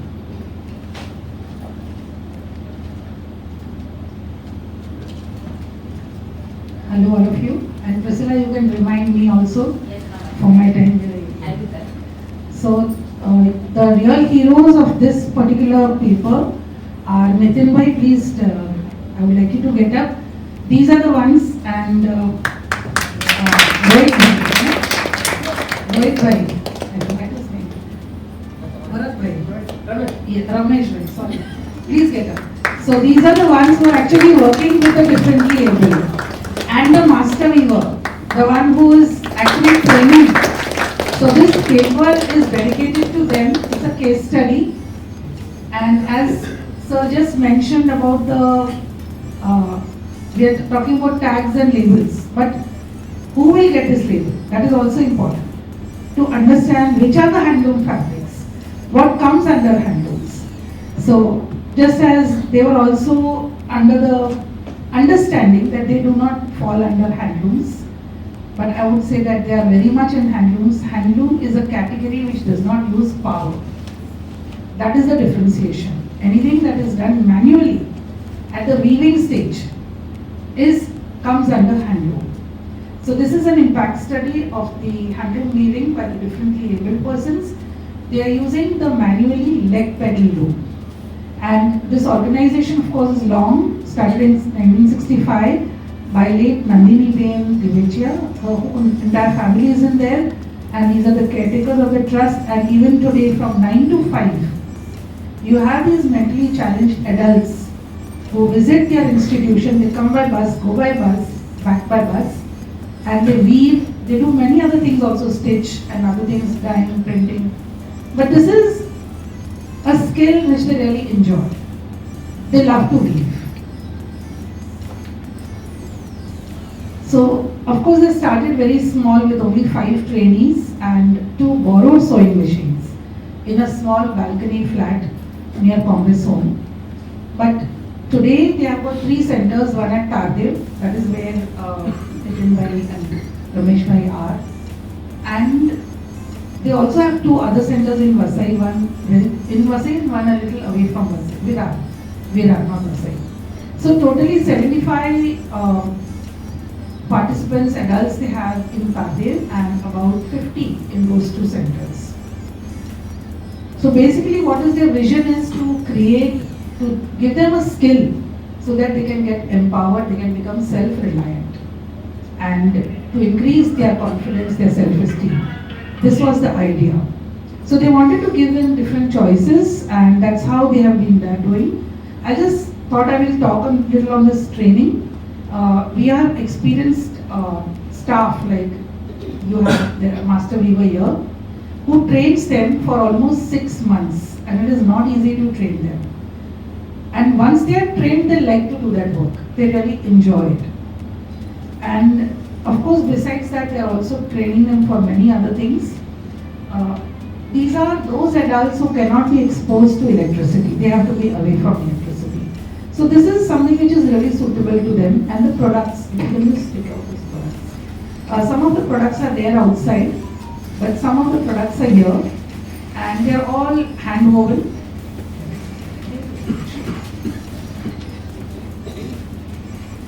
They are all hand woven. There are no shuttles, so the weft is not passed by hand. The weft is so adapted, the bobbin is so adapted, it can work through the leg pedal. So the leg pedal is operating and the bobbin is being passed. So they have done this adaptation more than 50 years back for the looms. And the raw materials that is used for asanas is the wool and cotton for many other products. And again, they are getting that same cotton from the same mill for the past more than 50 years. So they have kept their contact, their entire establishment is very well settled. As I said, the beneficiaries really find it very, maybe they find it very meditational. I also went several times, I've seen them. They just enjoy when they're doing, so probably it's a state of meditation for them. So all these products have very good quality. If you look at the quality of the people, just pass it on. The products are of very good quality. They include kitchen napkins, mats, towels, doormats, many other products, and the quality is really good. Another good thing is that these adults, the differently abled adults, are also trained for marketing.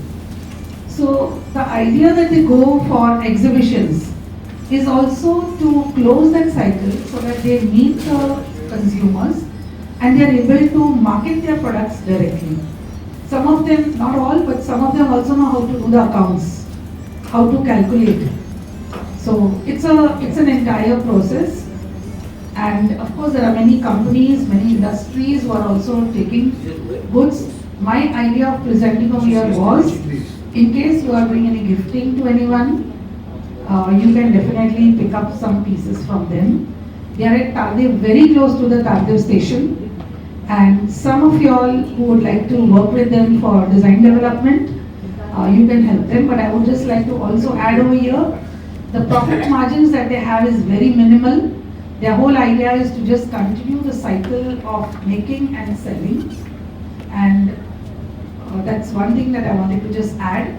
So these are the handlooms where the trainees find it a very meditative process. You can see them. Is it clear? Yeah. And And some of these products which you can see them also. Yes, Priscilla, just last slides. The napkins, the handkerchiefs, these are just few, and of course they have a lot of tailoring products also. They tailor them into sort of aprons, bags. You can see one of the adult who's working with them, showcasing his product, who's stitching a bag. And this is the loom. These are the fabrics, very simple fabrics.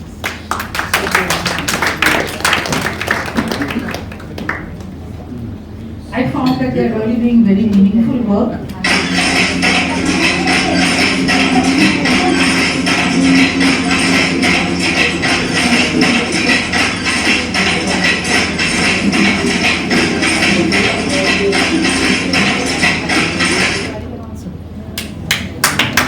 It was just a glimpse of what they really do.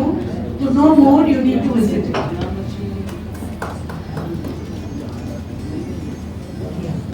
So I'm just presenting a small note also on the woven textiles of Kutch. It's a land from where my roots are, and I've been working with the weavers and the dyers, printers in Kutch for the last more than 30-40 years, and I find that it's a very good art. The product no doubt is very good, but the entire process is very good. You see the women, the men, the children, the smallest child also involved in the work. And this also has the GI mark that we have been discussing since morning, but it is termed as a Kutch shawl. And this has got the GI mark long back in 2011. It's got it for all the villages. There are more than 35 villages right from Adoni to Naran Sarovar, if you know the entire belt of Kutch there. And of course, the most popular that you would have heard is Bujori, because it's just 5 to 8 kilometers from Bhuj. And there are 4 Vankar communities, and now of course they've all got merged. There's a lot of intercaste marriages and all that, so it's got different. But if you look at the history of 1,000 years back, they've traveled from, much before 1,000 years, they were from Afghanistan, traveled to Rajasthan, lived there for many centuries, and then came to Kutch. And these are the Rabaris, and these are the Meghwals, the weaver community, what we call as Vankar. And the history says that they came to Kutch, basically from Rajasthan, where the girls used to marry and come to Kutch. So they were given as a gift to the girl who was getting married. So a weaver and a cobbler used to travel with every girl who got married. And so that relationship which was there between them, she would give them food grains, give them milk products, help them. And there was barter system in any case, so they used to, they were very good at healing, so they would do the medical things. They were like a security to those girls and their families. So this relation between the Meghwal and the Rabari community continued in Kutch and continues today. Although due to earthquake and many other things, a lot of things have got changed, the scenario has changed. However, see, this is the traditional use. You can see the dhabras or the shawls that we call. Originally they were made of white with black design, but now you can see many other colors also. The bubble tree used to give the black color and the lac used to give the red, but today you see mixed of colors.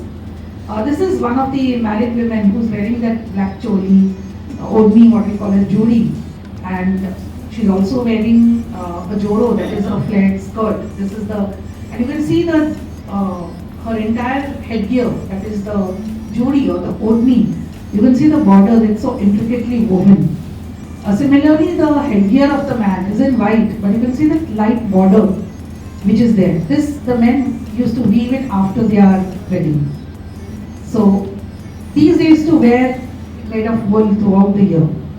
So these are the traditional wear of Kutchi clothes which were made of kala cotton. There was a time when kala cotton was stopped, especially during the British invasion. A lot of cotton went, it stopped, a lot of mill-produced fabrics came to India.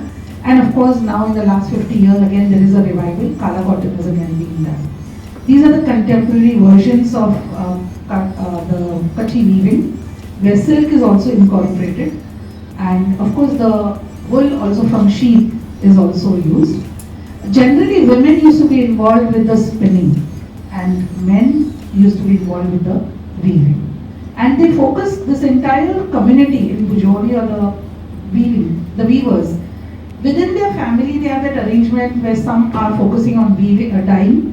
So they have a lot of yarn dyeing processes. You can see you must have been knowing Naresh Siju. And Samji Siju, all of you all may be knowing him. He's a very popular national artisan who was the first awardee in Kutch to get the President Award. This is Naresh's cousin of Samji Bhai. And Kedar Bhai and Vishram Bhai are real brothers. Both of them have got several national awards. So these are the idea of bringing this is that these small dyers are struggling with the indigo bit.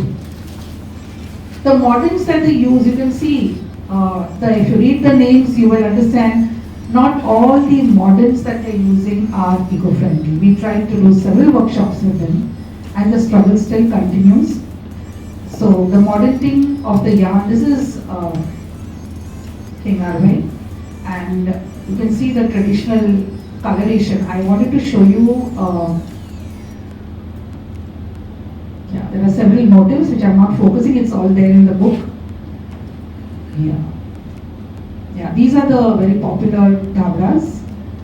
I wanted to show you some of the visionary weavers. Yeah, you can see this Naresh's son, who's in school, is also involved in dyeing. So we can see the entire family, grandmother, mother, child, grandchild, everyone is involved in it. So this is the large pit of Samji Bhai, who is a visionary family. They do experimentation on a lot of good colors and good moderns, eco-friendly moderns, because Samji Bhai himself travels internationally, is aware of sustainability and the need for it. But that is not so with all the artisans. So there is a lot of work that can be done, especially there are also students here, PhD scholars sitting here. There is an area of work that can be done. And these, for example, this family that I'm speaking about, you can also see there is a difference in the kind of weave. Like this is the intricate weave that is produced by this particular family and several other good families, the ones who are doing good work. And of course, the earthquake drought has changed the entire social fabric of the weaving community. Yes, just the last. A lot of NGOs got into after the earthquake to help the artisans. We as an UNDP also went, as our own college also, we all went forward. But however, there is still a vast disparity among the two ends of the artisans. On one hand, we have artisans who are traveling internationally, who maybe on Kailash's online portal, they are getting all the exposure in cities, but on the other hand, there are artisans who do not have their daily bread also to feed to their family. So we have a responsibility towards these artisans. Thank you very much. Thank you, ma'am. I now call upon our next speaker, Mr. Nishant Matre, Managing Trustee and Chairman, Leela Matre Pratishthan. This paper presentation is titled Handloom Becomes the Important Tool of Leela Matre Pratishthan's Self-Reliant Mission for Physically Challenged Persons. Also thank the organizer,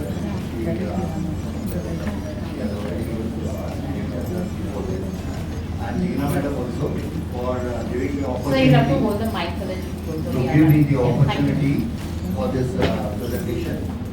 Friends, I got a message saying that time is 7 minutes yesterday. Today someone told me it is increased to 9 minutes. 8 minutes. 8 minutes. Increased by 1 minute. But I will restrict to 5 minutes. Only the message should go to you. That is my main intention of this presentation. I have taken 7 months to develop this machine, and I have to cover it in 7 minutes, which will be giving advantage for 7 decades coming further. So let me first mention that handloom itself have two separate words, hand and loom, and we all know these are going together. We cannot separate them.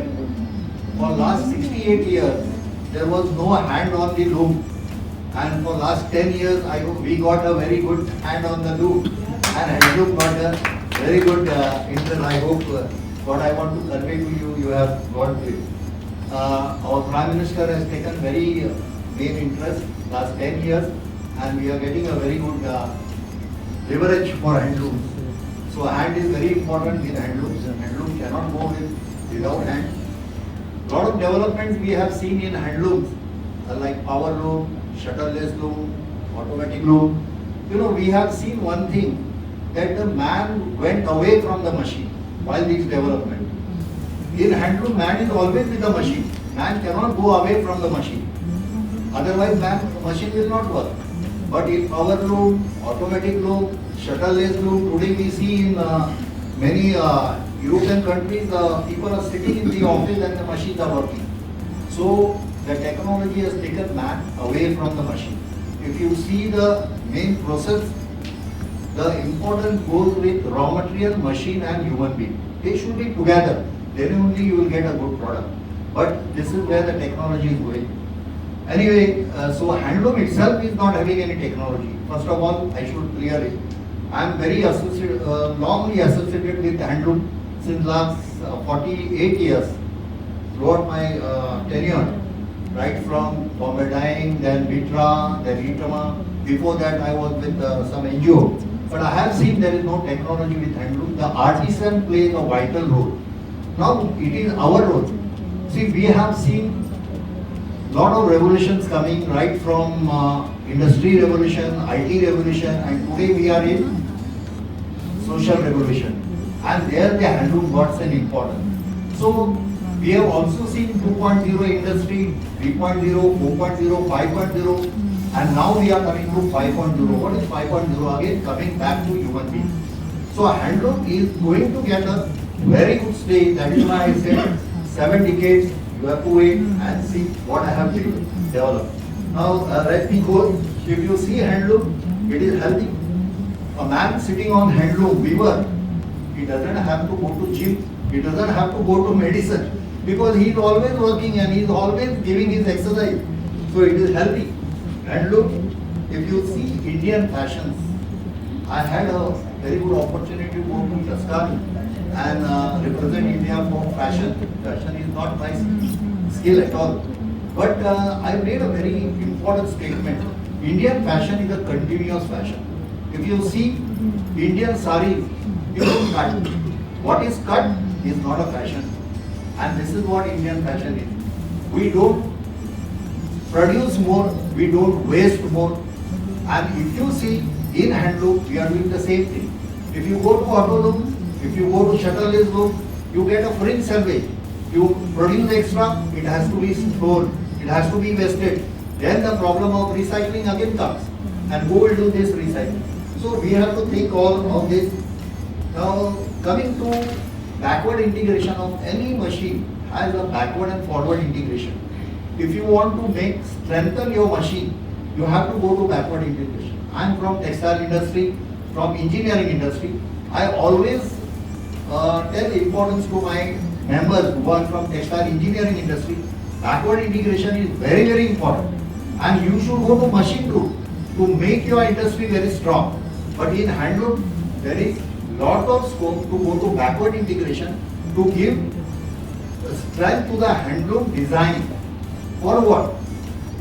When you go to the forward integration of handloom, there is a saturation. We have seen lot of marketing. We are struggling to promote and market our handloom product. Why not we go for something different, innovative? Why not we introduce the technical textile, engineered textile on handloom? We have to bring. We can go technical textile on handloom, and handloom will get its more fast visibility in the industry. So there we are keeping handloom away. This we have to try. I am also experimenting at one place where technical textile can be woven on handloom. Now coming to my presentation, I just quick up. I am from today. I am not the Director General of ITMA. I am a what you call managing trustee of my trust, Leela Madri Pratishtha, and self-reliant mission for physically challenged person. was my main motto of this trust and vision. If you see the previous slide, handloom when goes beyond to textile community as a self-reliant tool. So handloom we don't restrict to textile community. We have to see in different communities which are there available in our world.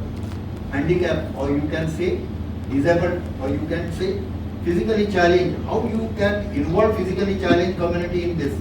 Handloom weaving plays a vital role. I don't want to speak on this. You are knowing better than me.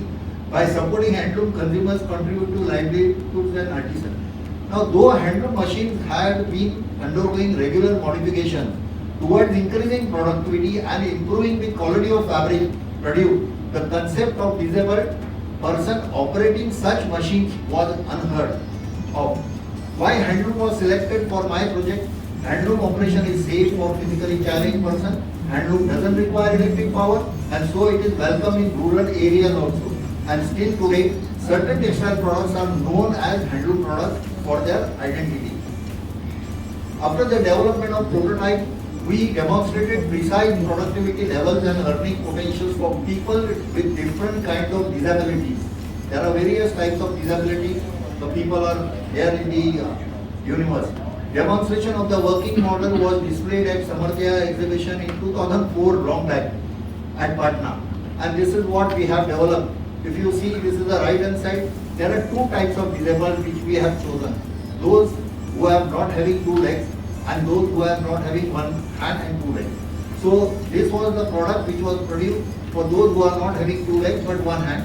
Here, one hand is very important in handloom. You all know if there is a war break, he has to go and get it through hand only. So this is the side picture. This again, it is a handle loop, we can say. And I have used the simple physical applied mechanics in this machine, which is, this is, we have woven a pancha, what is called in south, the towel, and it was comfortably woven by a physically challenged person. This is again what do you call, net of the handloom. The handloom was chosen for the national award.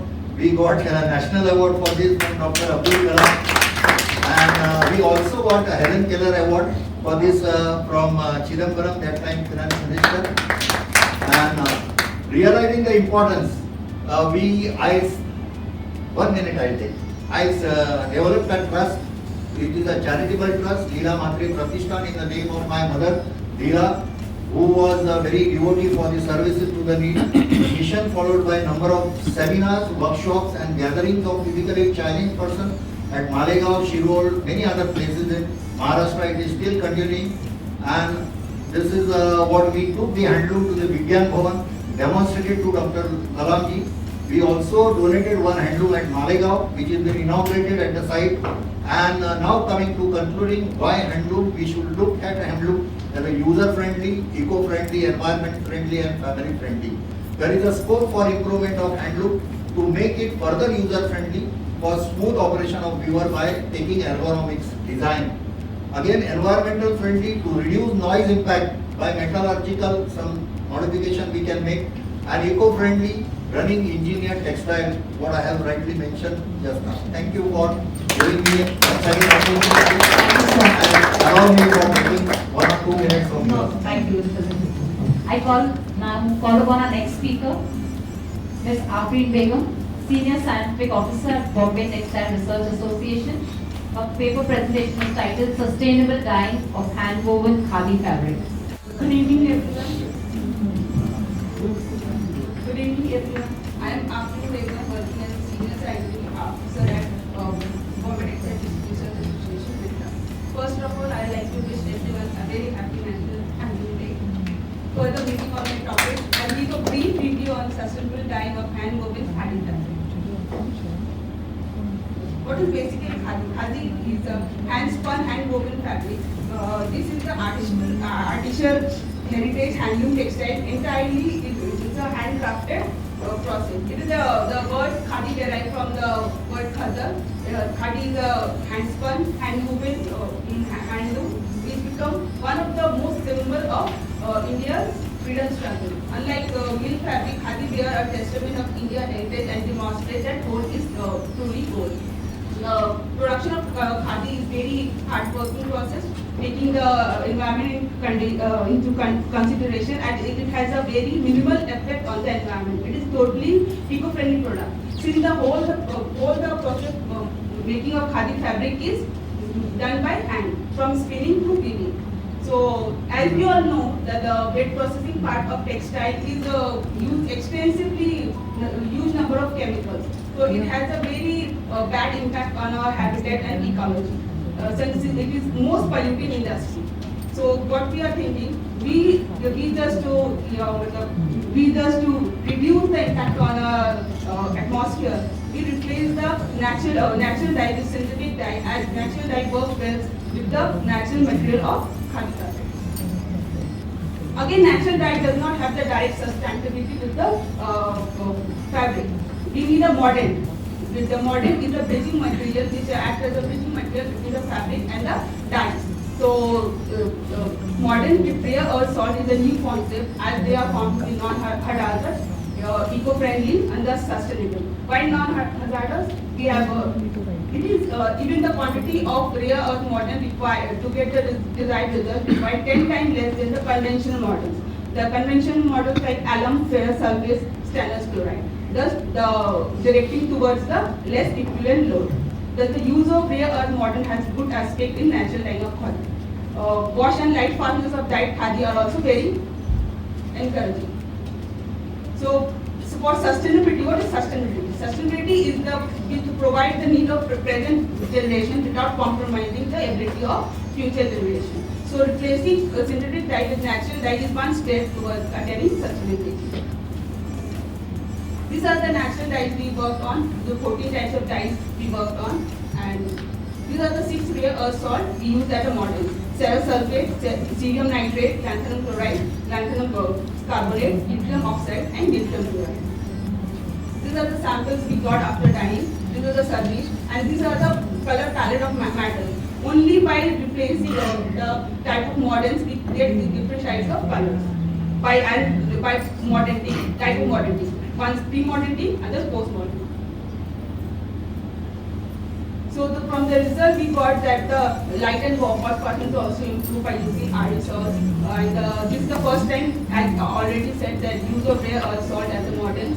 Why we got a better light and wash pattern? As the effective coordination of oxygen ligands and the majority of natural dye processes are oxocenters. It's the oxo-friendly center, and that are particularly suitable for chelation with the RE salts. Thus, it provides effective binding sites for RE salt, and in turn, the color moiety is improved.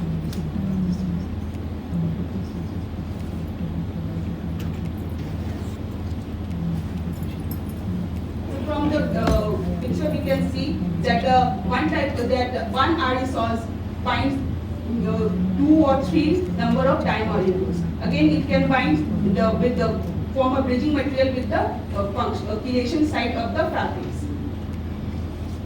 From the result, from the color value, the color depth value, CIE lab value of dyed fabric, we have seen there is a considerable increase in K by S values from the control sample. That control sample where we have not used any modernity, and then the light fastness of the samples are also improved. Hence, one can conclude that the use of rare earth salt as modern for natural dye does give a very good property of khadi materials. So, here I conclude that the method of natural dyeing has improved significantly when traditional modern was substituted with RE salt, that is rare earth metal salt. The new models improved the dye uptake, the dye searches, fastness, quality were improved, and the customer only needs the fastness. If either after dyeing, if the fabric bleeds, then the customer won't find it interesting and won't take it. So fastness property is very important for the consumers. So as we are using it 1/10 times than the conventional models, so there is a less pollution in wastewater body, because new RE salts only utilizing 1/10 original amount. RE salts has made a significant improvement in the fastness property, as already discussed, by utilizing its unique chelation properties. So overall, it is found that the combined effect of natural dyes with RE salts was contributed. Special thanks to the speaker who's finished it within the time span. Calling upon our next speaker. Without a reminder. Yeah, without a reminder, yes. Thank you once again, Aarti. Calling upon our next speaker, Ms. Sara Pandya. founder of Dula Creations, visiting fashion faculty as well. Paper presentation titled Bloom to Luxury, celebrating the legacy of handloom on National Handloom Day. Also, happy National Handloom Day to all of us present here, and thank you for giving me this opportunity to present my article and share my views, my experiences with the handloom and how I am taking or doing my bit of things with the handloom. So I'll share a little experience of mine, and I only have 3 to 4 slides where I just noted down some pointers. But with the handloom, I have a very different experience. Like when I was a student and I was just into my schooling days. So all my teachers used to take me to places where handlooms or Indian art, craft and textile were appreciated much more. So what happened is when they used to buy things, we were very rough on our pockets, right? So we used to think कि हम ये afford नहीं कर सकते, हम ये नहीं ले सकते, हमारी pocket money उतनी नहीं है where we can buy all of these things. So what we did is from that period of time, I had this thing that I want to make something in handloom, which is for everybody. Like nobody has to think twice. Maybe it's from 50 rupees to maybe it going to 50,000 or 5 lakh or whatever. So during the process, first I wanted to gain some experiences. So through teaching, through my students learning, through my learning in my academics and everything, I came up with a brand called Dudex Creation, where it represents something which is done surface ornamentation with the handloom. So that is my main motto. Now what I do is, while doing a lot of making or designing collections and all of those things, I had observed that a lot of people are doing the handloom part, the karigars or the masters whom they give it for tailoring. For them, the tailors doesn't know what the handloom they are cutting and whatever waste they are throwing off is how much expensive or the value of it, because local tailors don't know, right? If you are going to some high niche designers, they will be knowing कि इसकी value क्या है. But if you go to local tailors, the people who buy from the normal exhibitions or flea markets, they give to the local tailors where they are just throwing off the side cutouts of the waste. So what I did is I collected all of those tailors who don't know the price or the awareness of the handloom, and I did a little bit of cheating where I didn't tell them that it's handloom, and I bought all of those chindis from them, and I started making jewelry products where somebody on my stall, so I put up an exhibitions and all. So somebody on my stall is coming to buy the product. They should not feel that it's not for me. So I want to be inclusive of all the strata of classes and people, and that is how the doodads came. So if you see my jewelry also, it's been made by me. So right now I don't have any cardigans or anybody right now with me. Once my brand is little upscale and I have enough of investment, where I'm able to pay people, because I know the labor work which we go through in India especially. So I don't want any free work from anybody. Everybody should get paid for what they are doing, and laborious work, because all of these things need lot of patience. And the designs and all of those things which we research is so like, once I think of this today and the next day I see it on the Instagram or I see it in the market. So it's so fast. So that is my main motto, that whoever comes, even for 50 rupees. So I have like small earrings with handloom fabric where they are able to buy. The small girls, they come, they don't know. And also I'll share one more experience which I had. When initially I started putting up exhibitions, what used to happen is I was very frigid about whether I should put handloom products only or not. So I put both the products, like little bit of imitation types also, and the handloom fabrics or sustainable jewelry as well. What happened is, I was also a little awestruck by it, that the whole handloom collection was sold out, and only imitation part nobody touched also. So when we talk about awareness, there are people who understand. It's just that it's not going to the local people who are the middle class people, or they are aware but they are not able to afford it. So these are the two things which I have observed over the years, over my experience. So I am doing my part of it, like whatever I can do, and I hope that my brand goes very high, and someday I will go through it. So quickly, So quickly, I just go to the pointers. So fast fashion, now people have started coming to slow fashion. So पहले ऐसा था कि there was a trend where there was a lot of impulsive buying, a lot of e-com coming into picture, and there are a lot of people who are just ordering and buying, wearing it, returning it. No artisans are getting credit for it, nothing. So now after COVID, it has happened that everybody has understood the value of basics, necessity, where they are not buying much of the products now because they have understood the value of money, that they have to preserve some money on the side so that during the times of days like that, they are able to manage. Now people have started having slow fashion, adapting slow fashion, where they are going to minimalistic, like having one choli but multiple saris, having one sari but multiple cholis, by doing hairstyles, by grooming differently and all of those things. There are a lot of rentals which have come up, which I appreciate a lot. Some people think that rentals are not like, why should you wear somebody else's garment? But that's one of the way for sustainability as well, where in few fields we need to take more, we need variations. Like if I'm wearing this sari today, I cannot go with the same sari another event. We also have to maintain our professionalism that way as well. Yeah, so there's a lot of scope for entrepreneurs, budding designers, small flea markets, whether they're putting stalls, they are putting some, there are a lot of, especially if you go to BKC flea market, Geo flea market, they are putting stalls with artisans, where you can make your customized handbag and all of those things. So that is really appreciated. So focus should be depth over the display. These are like my mottos which I focus when I'm making any of my products. Process over the product, impact over the impulsive, and international runways over the street. So you should always aim for all the depth of the handloom, the process through which it goes and it reaches you, and international runways and over the street. Thank you. Thank you, Dara.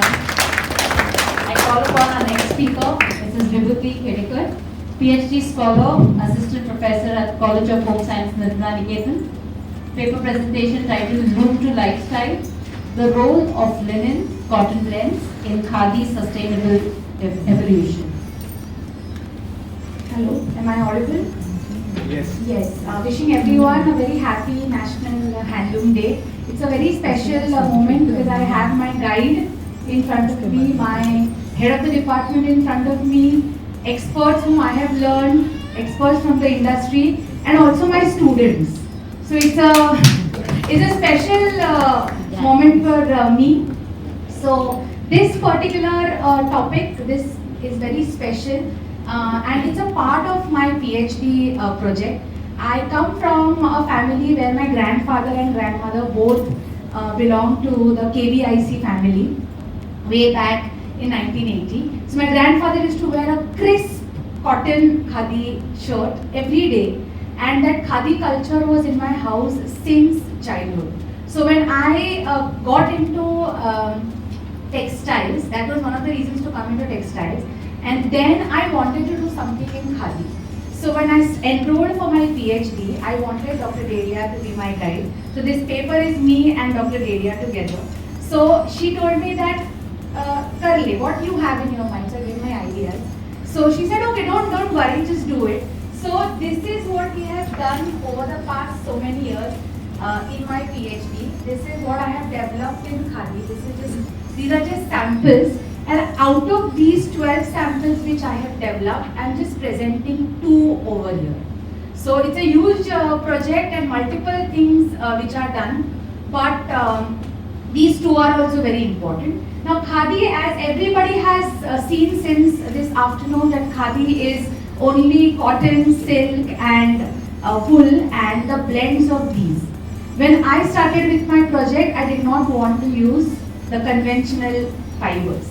So we wanted to go a little out. So that the fibers which I wanted to use, which were never explored in khadi, one of them is linen. So now we have developed khadi, cotton and linen and different blends and permutation combination to make sure that which blend suits best for different end uses. So my Title is Loom to Lifestyle, the role of linen cotton blends in Khadi's sustainable evolution. It's me and my guide, Dr. Leela Redia. Now, introduction, as I've already mentioned, Khadi has got immense potential and we are here to only explore that. Since afternoon, we have been hearing about Khadi and its history and since when it started, why it started. And I think Khadi has got a lot of scope and a lot of future. And we are speaking about awareness, consumer awareness about handlooms amongst consumers. One of the objectives when we started our PhD, my PhD project was to make the younger generation aware about Khadi. Because fortunately I came from a background where my grandfather showed me every day what Khadi is. But the current generation, or maybe when I started my project, students did not know, or the current generation did not know what Khadi is. So to give them something which is already there in the other stereotypical power loom sectors or the fibers which are there, the so-called brands which offer them a linen shirt. I think me and Dr. Redia wanted to show the world that no, Khadi can also do it. So this is just one particular aspect of the project where we wanted to bring the natural regenerated fibers also in Khadi and check the potential of it. Now the objective here in this particular paper which I have taken is I have taken two blends. One is linen cotton 55-45 ratio and one is linen cotton 30-70 ratio. I have the samples, I'll show it to you all a little later. Here also when we are doing PhD, of course there are certain parameters of testing which you have to do to check whether which fabric has got what properties. Subsequently we can decide its end use. Now first a little introduction, also a little background. The entire project was done at Udyog Bharati Gondal, which is in Gujarat, and the spinning part, the entire yarn spinning is done by women spinners on Ambar Charkha, and the weaving part is done by the male weavers. So it was very important for us to bring them into the project, and I take immense pride to tell that yes, जो धागा बना है वो women, one of our spinners, she was 84 years old. I remember, I still have her photograph. Healthy, absolutely hale and hearty. Why? Because she was spinning on the Ambar Charkha. So that was extremely, it's very nice to know that full time there are these women who have made this entire bunch and the entire fabric. इसमें औरतों का हाथ है in terms of the warp and weft, and then there are male weavers who have made the fabric. It took approximately 2.5 years for us to make the fabrics because pandemic आ गया था तो बहुत delay हो गया था. Now the as I mentioned this, now certain testing parameters obviously थोड़ा technical है, but grams per square meter, air permeability very important कि whether the fabric is breathable, not breathable, comfortable है या नहीं, weight कितना है, etc. etc. Tensile strength, fabric stiffness, drape coefficient, visual aesthetics and hand feel. These are the results, okay, where blend A is 55-45 linen and cotton and 30-70 again linen cotton. When you see the fabrics, you will understand that the first blend which has got a linen composition a little higher is very, the GSM is high, the air permeability is medium, the drape coefficient percentage is 73.1, the tensile strength is higher because higher linen, and as you know, texture is crisp and structured, hence the aesthetic appeal is more related to formal wear. Of course, the PhD project has got the next step of processing, which is natural dyeing, which I have not included in this paper. This is only the pre-testing part of the fabrics. Subsequently, blend B, if you see, just because the linen percentage here is 30-70, cotton is a little more, so obviously the air permeability is a little high, drape coefficient is 63.3. It's a moderate tensile strength, soft flowing and casual and minimal.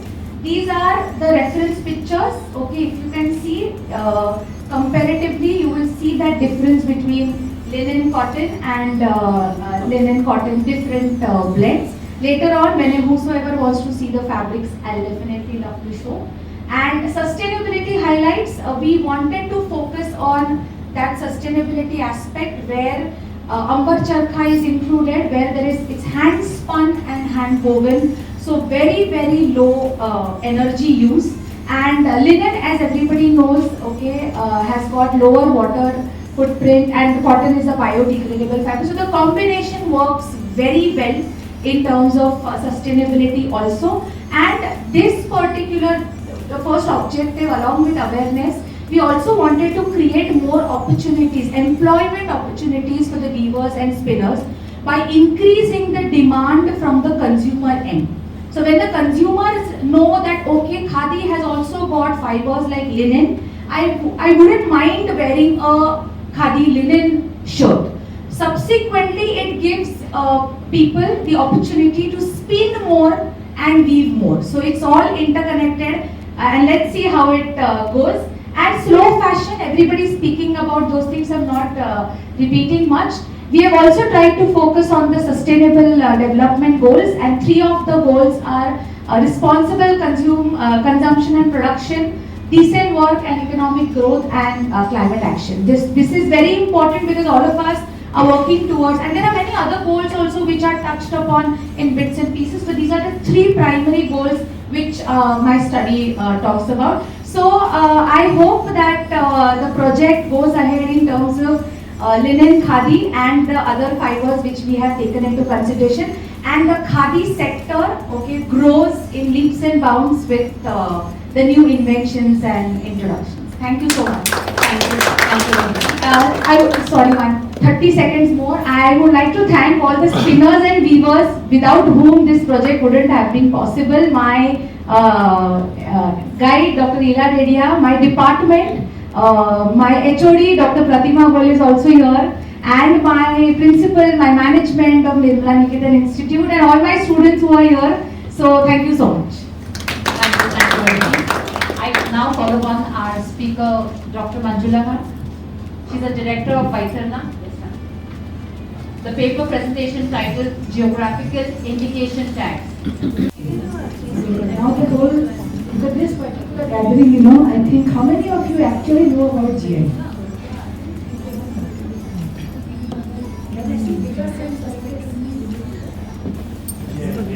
Yes, very few.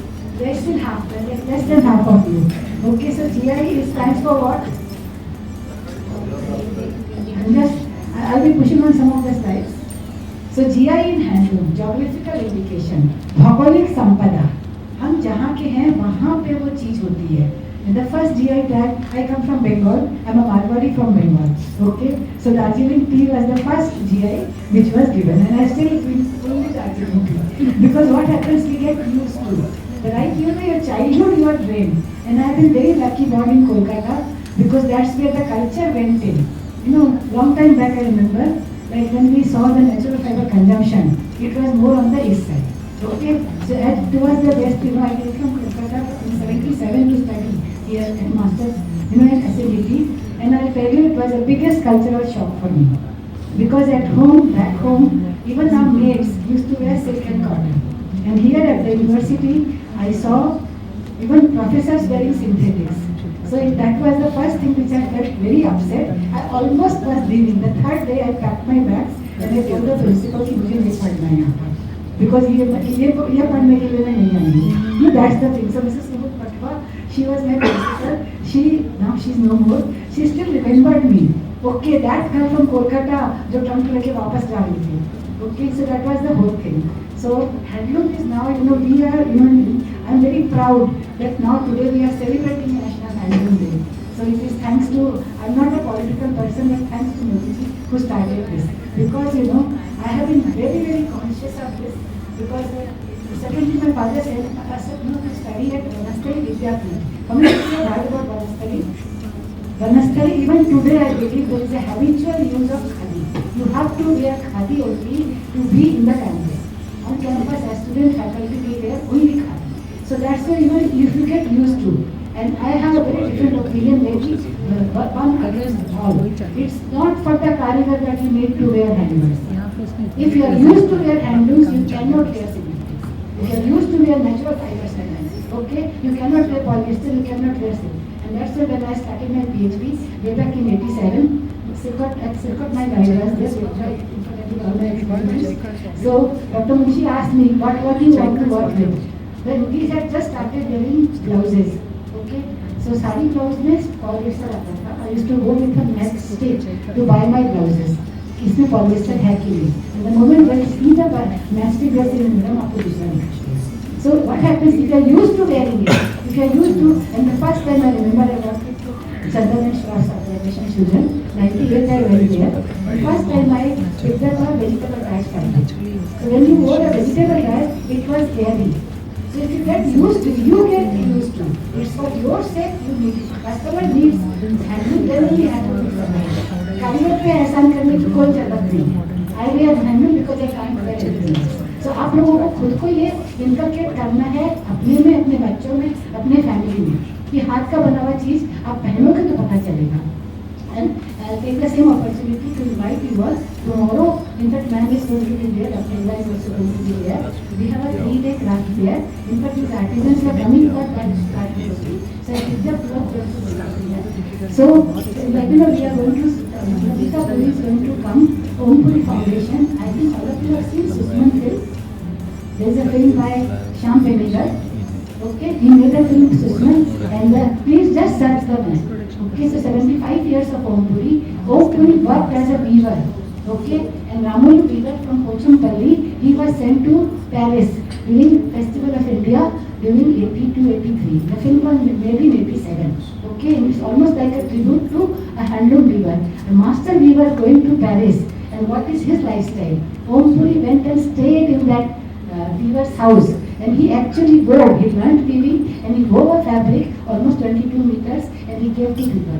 Shabana ji उनकी wife थी film में उनको दिया, श्याम बेनेगल की wife को दिया. So that's the handloom kind of a thing, you know. So we will be having a discussion on that. And please, I would request you all to see that film. Then you will understand what exactly you feel. Kabir was a weaver. Okay. So, Yes, yes. So coming back to my main topic. So handmade. So handloom textiles in India is gift to the humanity.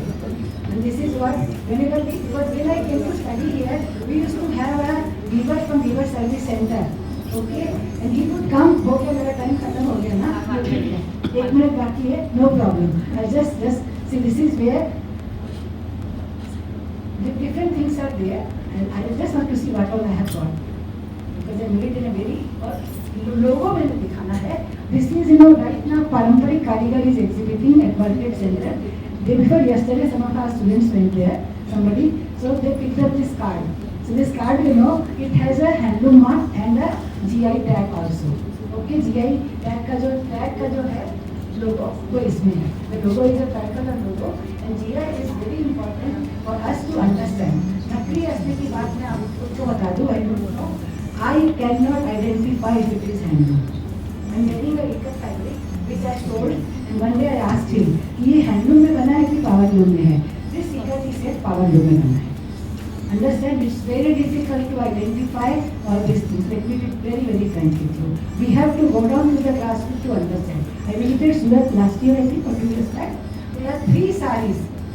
They are woven together on a computer loom. Okay? On three sarees of Banarasi which we can't make out. हाथ में लेंगे तो नहीं समझ में आएगा. Okay, we are at an era where we require marks, where we require certifications. Let's accept it. Okay, and that's the important part as a consumer. Okay, thank you very much. Thank you, ma'am. Thank you. Coming to the First presentation में ये था, yes, sure. So this girl Meghali out there, she told me, ये तो नकली है, मेरे पास असली है.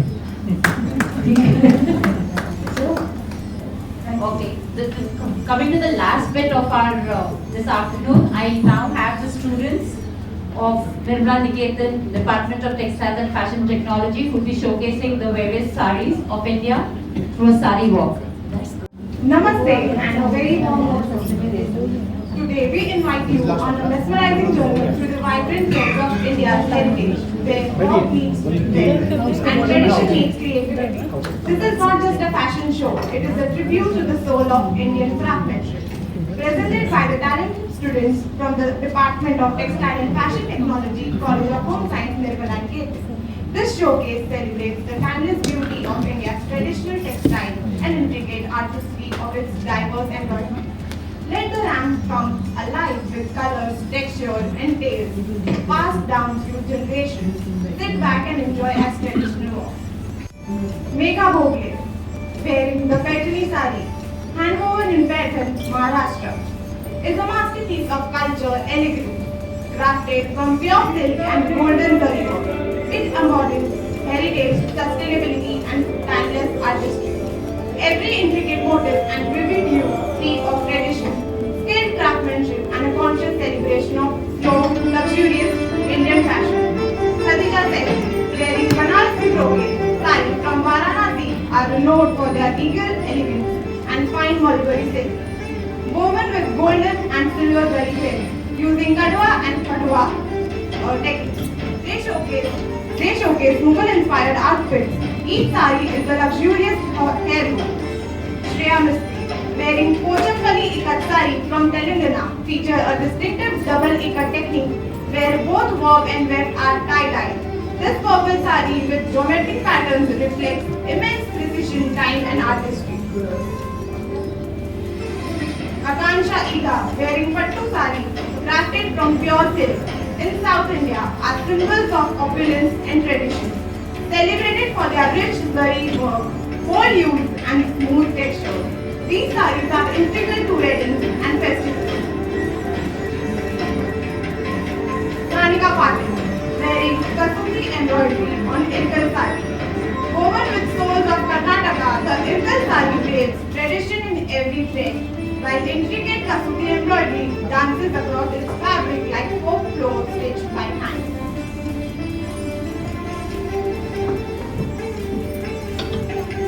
Ashwin Silva, wearing East Indian Lugra, traditional worn by Mumbai's East Indian community, is made from hand-woven cotton in earthy tones like rust or burnt orange.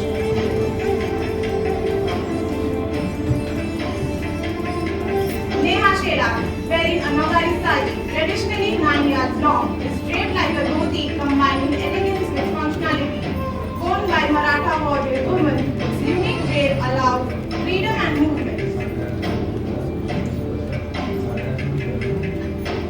Alifia Nalwala, wearing a chikankari sari from Lucknow as an epitome of grace and heritage. Delicate hand embroidery on airy fabrics like muslin, silk or georgette results in elegant white on white or pastel designs.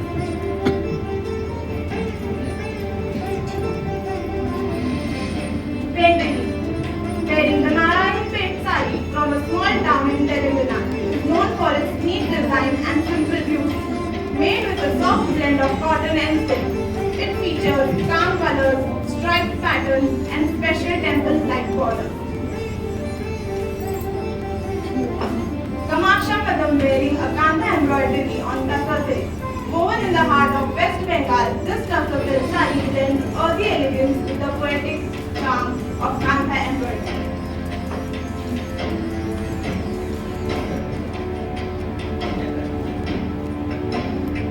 On the behalf of Department of Textile and Fashion Technology, College of Home Science, Nirmal and Ketu, we extend our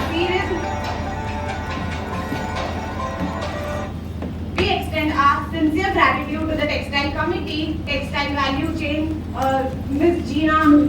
Jigna Shah, Anveshan Foundation, Ms. Ila Dedia ma'am, for giving us this wonderful opportunity to showcase the timeless beauty of Indian textiles. And a special thank you to our head of the department, Pratima ma'am, and I would like to invite Pratima ma'am and Bhuti ma'am to join me.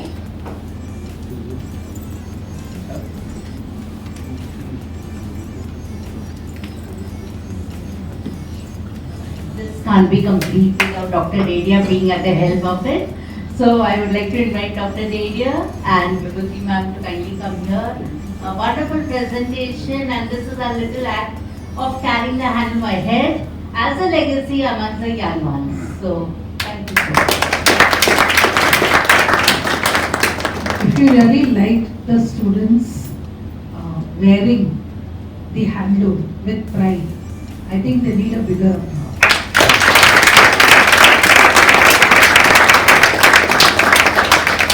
I don't know what is this gen called. I'm very confused with the Gen Z. Gen Z.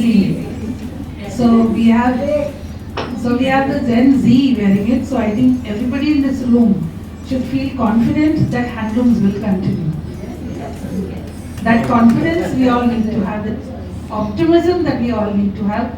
But yes, we have to work on it and make it perform better as far as the quality, the product, the markets, the artisan, their life and everything is concerned. So I thank you very much for that. Thank you so much. And at this junction, I'd just like to first hand over to Niyati.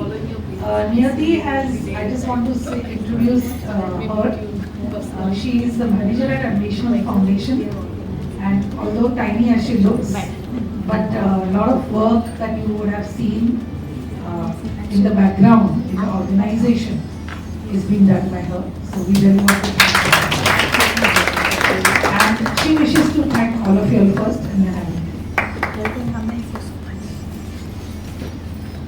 Hello. Thank you to the Textile Committee, Handloom Foundation, Textile Value Chain for organizing this event. Thank you to all the speakers, the artisans who showcase their work, to the student volunteers.